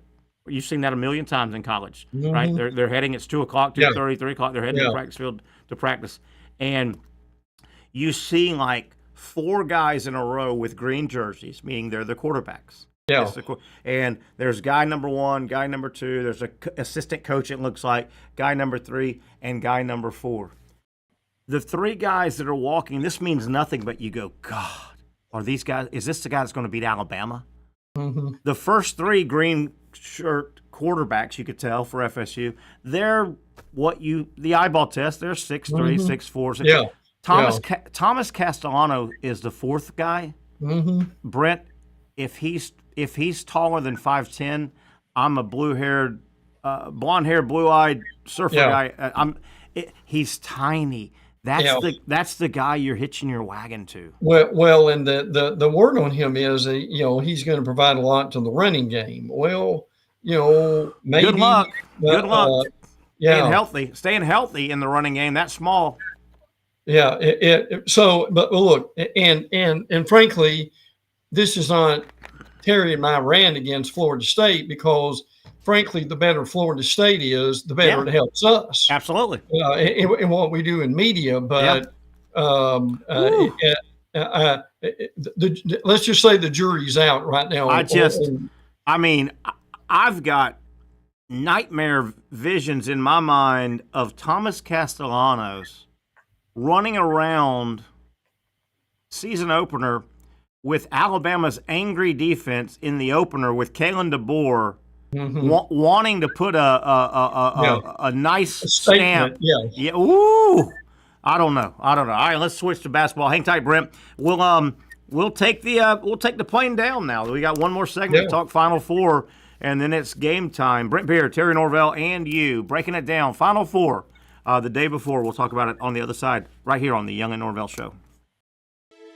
For those dealing with pain from a sports injury, arthritis, or spine condition, Southeast Orthopedic Specialists offers innovative new non-surgical options.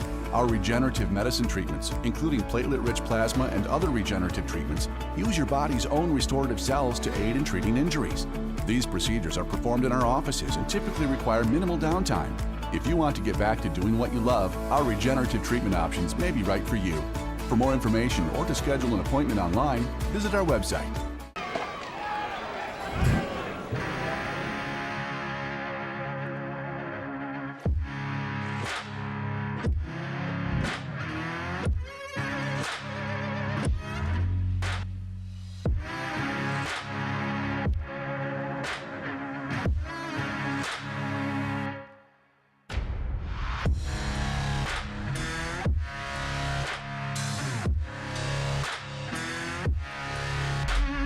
Finally, a family atmosphere, kid-friendly restaurant with a real sports bar feel. Bricks Jack's Beach features all of that and a large, climate-controlled covered patio with misting fans and heaters for all seasons. Mix in an extremely diverse menu that features the most quality and affordable steak at the beach, and there's no reason not to enjoy your next lunch, dinner, happy hour, or big sporting event at Bricks Jack's Beach, 300 2nd Street North in Jacksonville Beach. See you at Bricks Jack's Beach. You really got to hand it to him. Hold on. The previous play is under further review. I'm not sure what he could review, but okay.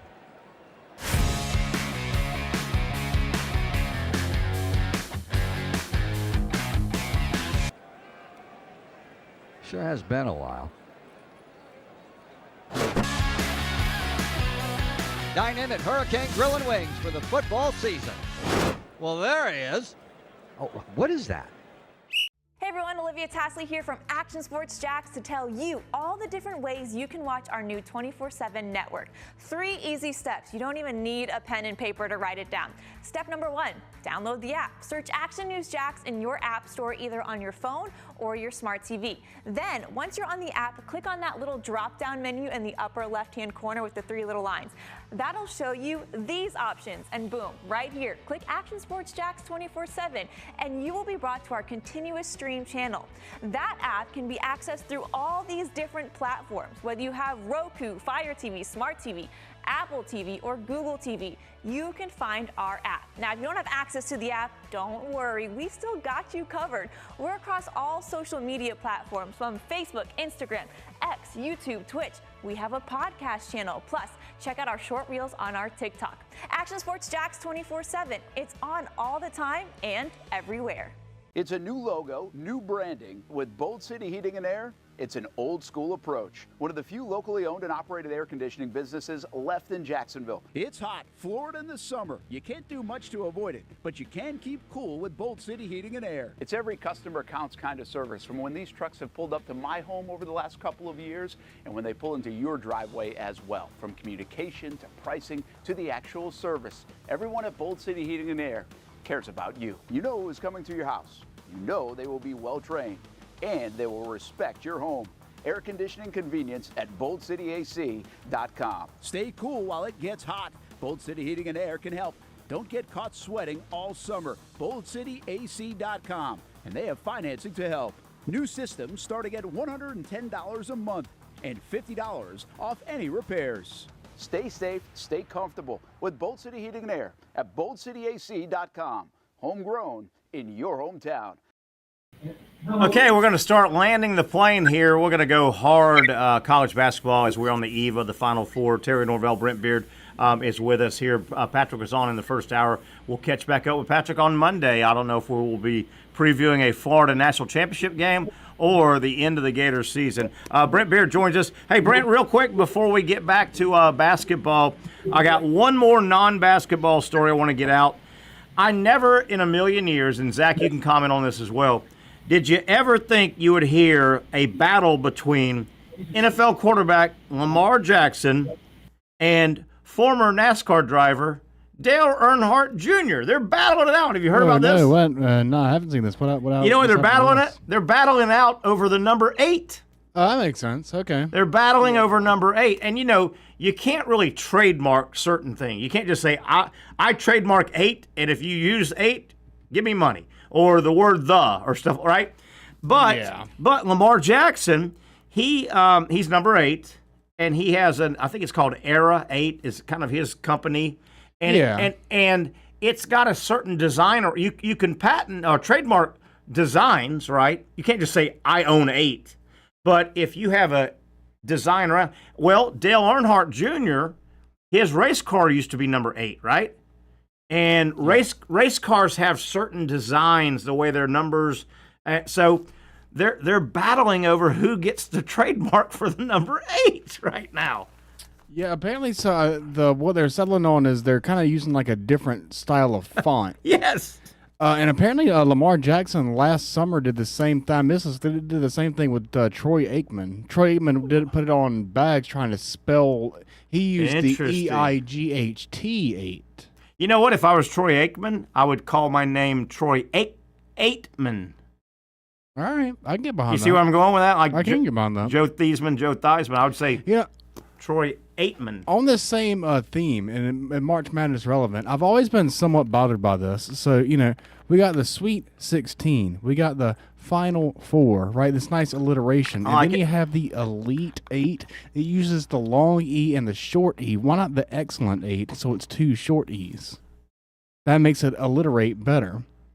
Elite 8, it uses 2 different E's. It's a long E and a short E. Excellent 8 would be 2 short E's. What the hell are you talking about? I've spent a lot of time. What the hell? Are you talking about like Eminem would be really proud. I can tell you that. The E with a hard line means it's a hard E. Yeah, I'm not really. I'll be honest. I'm not really 100% confident in what you're supposed to use to symbolize this, but I know that the E and elite is the long one, and it doesn't. The short, it's an 8. It's short. Dude, you're weird. No, the NCAA is weird. They're not weird. capitalizing on this marketing opportunity. Wow. You got Sweet 16, Final Four. Those roll off the tongue very nicely. And then you got Elite 8, and that doesn't jive. Sounds like this keeps you up at night. Does it keep you up at night? Every March. Well, yeah, it actually does. Getting back to the 8s where Lamar Jackson and Dale Jr. are fighting over the 8. And what'd you say? It was the font and all? Yeah, so I see Dale Jr. made a post. And it basically says they secure the rights to the stylized 8. Yes. And he has it in a certain font. So I guess that is the Dale Jr. So they're going to argue. That kind of reminds me of a musical battle. Do you remember way back 20 years ago or so? Vanilla, your favorite? Oh, I know that. Vanilla Ice. I know. Oh, yeah. When Vanilla Ice and what's the name of the group? Queen. Under Pressure. They went under because they went at it, and Vanilla Ice, his attorney said, no, we weren't sampling.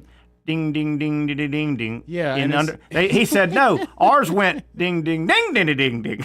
Yeah, and it's like, no, it literally is actually the exact same thing. He said, no, on the third ding, ding, we go up and they don't go up. And you're like, dude, come on.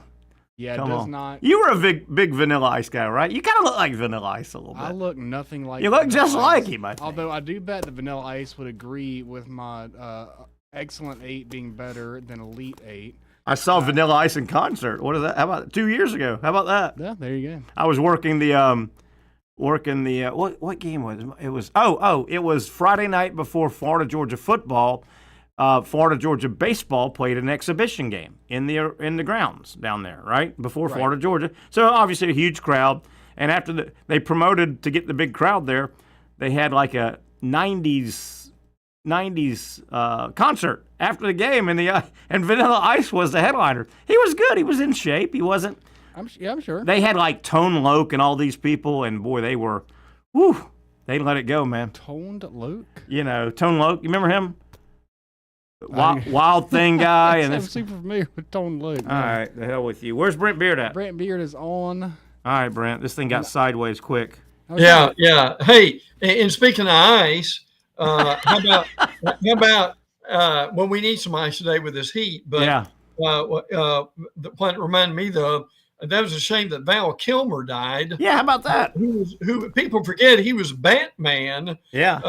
At one point, and I tell you what, he had a reduced role, but he was tremendous in that last Maverick movie. Yeah, I didn't see it, but I heard he was really good, and he was the only guy that stood up to Tom Cruise in the first one. Yeah. He had that's true. That's a good point. Brent Beard, Final Four tomorrow, Auburn, Florida. Right out of the gate, it sounds like Broom's going to be close to 100%. He came out and said he's going to be 100%. One concern I hope, and Patrick blew this off. He didn't think it's going to be a concern. I hope Florida doesn't alter what they do offensively and go out of their way to go at Broom and see, early. If I'm Florida, I just run my stuff. I don't try to feed the ball inside and make Broom push and shove. What are your early thoughts about tomorrow's game, Auburn, Florida? I think you hit on the key of the game. It was a key. The last game was Broom could not deal with the Florida bigs. Yeah. I mean, Condon gave him trouble the whole game. Altered his shot, and what used to go in did not go in. Chinaloo, I think, probably could help him also during the game. But I think that's the first thing you look at. Yeah, would be trying to get Broome out of his comfort zone. Yeah. That would be the 1 or 1A. I should have written it down. I want to give credit where credit's due. This morning I was prepping the show and really trying to dig into some deeper Florida Auburn stuff. So I was snooping around state of Alabama newspapers, and it wasn't Opelika. I can't remember. I finally found one. There was one newspaper in the state of Alabama that took the first game, Florida Auburn, and really broke it down. And to say what you to reiterate what you're talking about, this guy, and I wish I had his name to give him credit. He said, breaking down the first matchup, Auburn, I think he calls layups like shots within 3 feet or closer. Yes. Just turn either layup off the backboard or flip shots. Mm-hmm. He said Auburn was only 13 of 28 layup 2-point attempts. Mm-hmm. Auburn only made 14 of 23 free throws. Florida hit 15 of 18. Mm-hmm. And Brent, how about this? With 14:21 remaining in the second half, Florida went up by 21 at Auburn, the biggest deficit Auburn had all year. That second half was a clinic, and Florida was missing 2 pieces, basically. Elijah Martin was one, right? And Hanlogden was not. Yeah, that's right. He was not active yet. The 7-1 guy. Mm-hmm. I don't know what all that means, but I just wanted to throw that out. The guy who's really playing well for Auburn is Tahad Pettiford. Good player. The freshman. He really does a great job of getting to the basket, using the angles. Now, they need more from Miles Kelly. Yeah. Denver Jones is maybe their best defensive player. Yeah. So far, too. So, but that will be the 6:09 game. Yeah. And then we knew who would get the primetime game, and that would be Duke, correct? Yeah, Duke and Mr. Flagg. Getting back to Florida Auburn, and I've never made it. Anybody knows me, I want Florida to win the game. I'm a Gator fan, and I was raised in going to Gainesville. My first goal tomorrow for Florida to get out of that game with a win, I think Broome's going to get his 18. Sure. And he's probably going to get his Broome's a great player. I expect him. Dr. Bates thinks he'll be healthy enough. I think Broome will get his 18, 19, 20, 21, and 10. Mm-hmm. The guy I want to get away from, I want to get a win and get out, and I want the guy to go to the NBA, and I mean this in a loving way, is the guy you just mentioned, Pettiford. I think Pettiford is a superstar, and I'm not so sure. Bruce Pearl knows more about basketball than I've ever thought of knowing. But I'm not so sure if I'm Bruce Pearl. Pettiford looks like one of those guys. Mid-season, I would have handed him the ball. Yeah. He wouldn't have been my off-the-bench guy. Yeah. I think Pettiford is an NBA guy. I want Florida to get out before Pettiford goes off tomorrow for 25. Yeah, that's a good point. Yeah, I would agree with that. But see, I don't know if he leaves after this or not, Terry, because I've paperwork. I've already turned in his paperwork for him. Oh, good. Well, that would make a difference. Yeah. But the reality of this is this NIL stuff can pay them almost as much or more than you get in the NBA in your first season. Good point. Florida also shot it well in Neville. They hit 13 threes. Auburn only hit 7, and when you say only 7, that was the second least amount of threes they hit. Yeah. Right. So Florida really played a good game. Another thing that this guy, and shame on me, I wish I knew this young man. He did a good job with his article in his State of Alabama newspaper. Florida, of their 13 threes, 3 of those 3-point shots made for the Gators were offensive rebound kickouts. Mm-hmm. And I know, and Patrick has reiterated, there is, in basketball, not a whole lot more depressing than to play defense 15, 20, 25 seconds. Yeah. Oh, yeah. Force a missed shot. Mm-hmm. You can't get the defensive rebound. The other team, in this case Florida, gets the offense. Yeah. They feed it out, and then they hit a 3. That is devastating. It is, and especially in some of these games that we've seen where the offense gets 3 tries at it. Yeah. Oh, that'll kill you. 3 misses, 3 offensive rebounds. Kill you. See, the problem is by the time you get to the third offensive rebound, whoever you're passing it off to is usually wide open. You would think wide smack dab, wide open. Brent, from the SEC standpoint, how big is it, or does it matter if Auburn or Florida could bring this thing home for the SEC? The SEC. It doesn't matter. Yeah, but it would be big for the conference, wouldn't it? Be big. Yes, it'd be huge. It would be. See, it's one thing, and you would hear this from the normal national media. Would be okay that they got in the Final Four, but they couldn't finish. Couldn't finish. So that's why they need to finish. Yeah. What a shame. And I brought this up with Patrick. Florida and Auburn have not played in football since 19. Is that amazing? 2019. Yeah, it is. And they're not scheduled to play next year. What a shame. Oh, yeah. Listen, without bringing up too bad of memories, I remember a Terry Bowden coming in. Yeah. And winning in Gainesville. I'm sure you do too. Remember it well. And you know, from the Florida perspective, it's always torn Gator Nation right down the middle. When there had to be a decision by the conference, do we keep Florida, when it was divisions, do we keep Florida LSU football, or do we keep Florida? I mean, that is like picking out who's your favorite twin, and you're a twin. Yeah. I mean, you just can't pick your favorite twin out of Auburn and LSU. But, yeah, Auburn football and Florida football, they haven't played, and they don't play next year. They don't play next year. Oh, yeah. Well, what a shame. And I tell you what, whoever wins the first game, you've got a Houston team that averages 13 offensive rebounds a game. I know. Hey, this Houston team, I did a little bet on my Hard Rock. I did my numbers this morning. Yeah. I took Houston in 5.5. I think Houston's going to give Duke a hell of a game. A hell of a game. Yeah. How about Houston? They've been the number one defensive field goal percentage team in America 6 years in a row. They play defense. Oh, yeah. And listen, they've won more tournament games over the last few years than anybody has. I think UConn is second. Houston only allows 58 points a game. How about that? That's amazing when you think about that. In modern basketball, that is amazing. Some of these high-scoring teams, they've got 51 points in halftime, for that matter. How about this stat? Florida, Auburn basketball, they've played 177 times. Duke, Houston basketball, twice.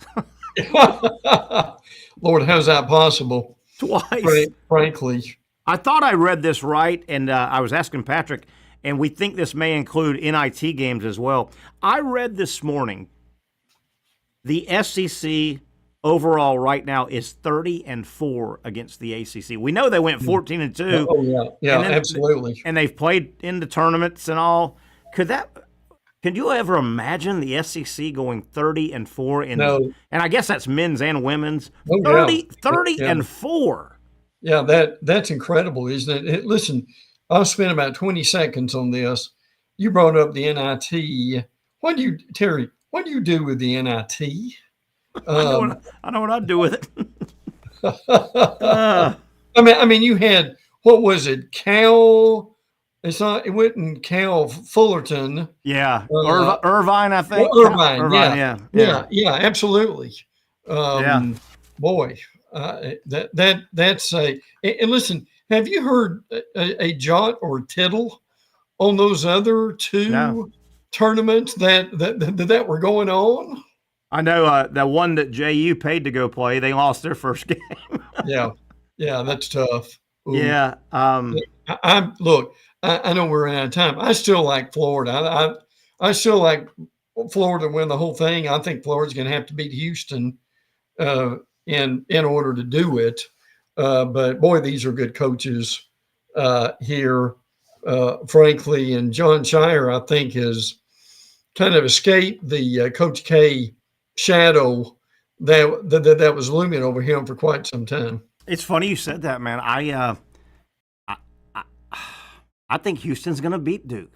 Mm-hmm. I think Houston's going to beat Duke. And if Florida does win and play Monday, I would rather Florida play Duke than Houston because Houston makes you play a style you don't want to. If Florida plays Duke and they don't beat them, if they don't beat Duke, well, at least Florida gets to play their style of game. Yeah, Duke, right. Houston turns you into a style you hadn't played in 40 games. They do. What they would probably do with Florida is just to turn them into a half court team where you really could not run. Yeah, and they, man, if you haven't seen Houston, they make perimeter passing hard. It's hard to pass the ball in the front court against those guys. Yes. Yes. It's refreshing to see a team that plays defense first, and I know it's not aesthetically pretty to some people, but man, that was a clinic they put on against Tennessee the other night. Well, and see, the thing they do, and we've said this all year long, Chris Beard teaches defense this way. There are angles, and I'm sure Patrick could explain this better than us, but there are angles that if you cut those angles off, you can't throw the ball, you can't pass the ball as easy as you normally could. No. And that's what teams like Houston and see, the thing, not only are they really good, allowing only 58 points a game, but they're one of the better 3-point shooting teams. Yeah. Houston is, what makes them very dangerous. They keep you from getting into your stuff for so long. Then when you finally get into your stuff, meaning the offensive end of the court, the shot clock's at 10. Sure. You're doing that all night, and it mentally wears you out, man. Not only physically. But Terry, I hope we don't have one of these games that you remember this a few years ago. They're in this Canaveras building. Yeah, I remember. And no one could hit anything at all. Yeah. And Brent, we got to get out of here, but I know what you're talking about. That huge, it's not a basketball arena. It's a football arena. Sometimes you pay for it. That'll do it. We'll talk Monday. We'll talk national title game on Monday. Have a good weekend, everybody. For those dealing with pain from a sports injury, arthritis, or spine condition, Southeast Orthopedic Specialists offers innovative new non-surgical options. Our regenerative medicine treatments, including platelet-rich plasma and other regenerative treatments, use your body's own restorative cells to aid in treating injuries.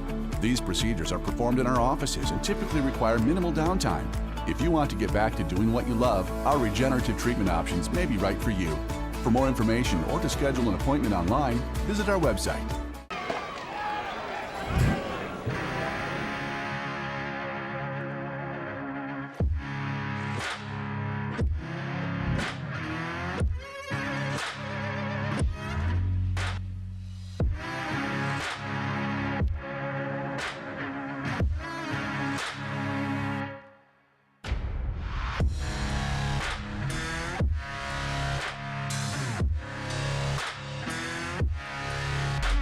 Finally, a family atmosphere, kid-friendly restaurant with a real sports bar feel. Bricks Jack's Beach features all of that and a large, climate-controlled covered patio with misting fans and heaters for all seasons. Mix in an extremely diverse menu that features the most quality and affordable steak at the beach, and there's no reason not to enjoy your next lunch, dinner, happy hour, or big sporting event at Bricks Jack's Beach, 300 2nd Street North in Jacksonville Beach. See you at Bricks Jack's Beach. You really got to hand it to him. Hold on. The previous play is under further review. I'm not sure what he could review, but okay.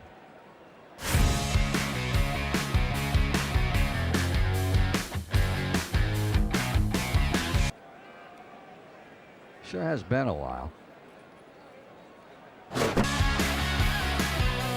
Dine in at Hurricane Grill and Wings for the football season. Well, there he is. Oh, what is that? Hey everyone, Olivia Tasley here from Action Sports Jacks to tell you all the different ways you can watch our new 24/7 network. 3 easy steps. You don't even need a pen and paper to write it down. Step number 1, download the app. Search Action News Jacks in your app store either on your phone or your smart TV. Then, once you're on the app, click on that little drop-down menu in the upper left-hand corner with the 3 little lines. That'll show you these options, and boom, right here, click Action Sports Jacks 24/7, and you will be brought to our continuous stream channel. That app can be accessed through all these different platforms, whether you have Roku, Fire TV, Smart TV, Apple TV, or Google TV. You can find our app. Now, if you don't have access to the app, don't worry. We still got you covered. We're across all social media platforms from Facebook, Instagram, X, YouTube, Twitch, we have a podcast channel. Plus, check out our short reels on our TikTok. Action Sports Jacks 24/7. It's on all the time and everywhere. It's a new logo, new branding. With Bold City Heating and Air, it's an old school approach. One of the few locally owned and operated air conditioning businesses left in Jacksonville. It's hot, Florida in the summer. You can't do much to avoid it, but you can keep cool with Bold City Heating and Air. It's every customer counts kind of service, from when these trucks have pulled up to my home over the last couple of years and when they pull into your driveway as well. From communication to pricing to the actual service, everyone at Bold City Heating and Air cares about you. You know who's coming to your house. You know they will be well trained and they will respect your home. Air conditioning convenience at boldcityac.com. Stay cool while it gets hot. Bold City Heating and Air can help. Don't get caught sweating all summer. boldcityac.com, and they have financing to help. New systems starting at $110 a month and $50 off any repairs. Stay safe, stay comfortable with Bold City Heating and Air at boldcityac.com. Homegrown in your hometown.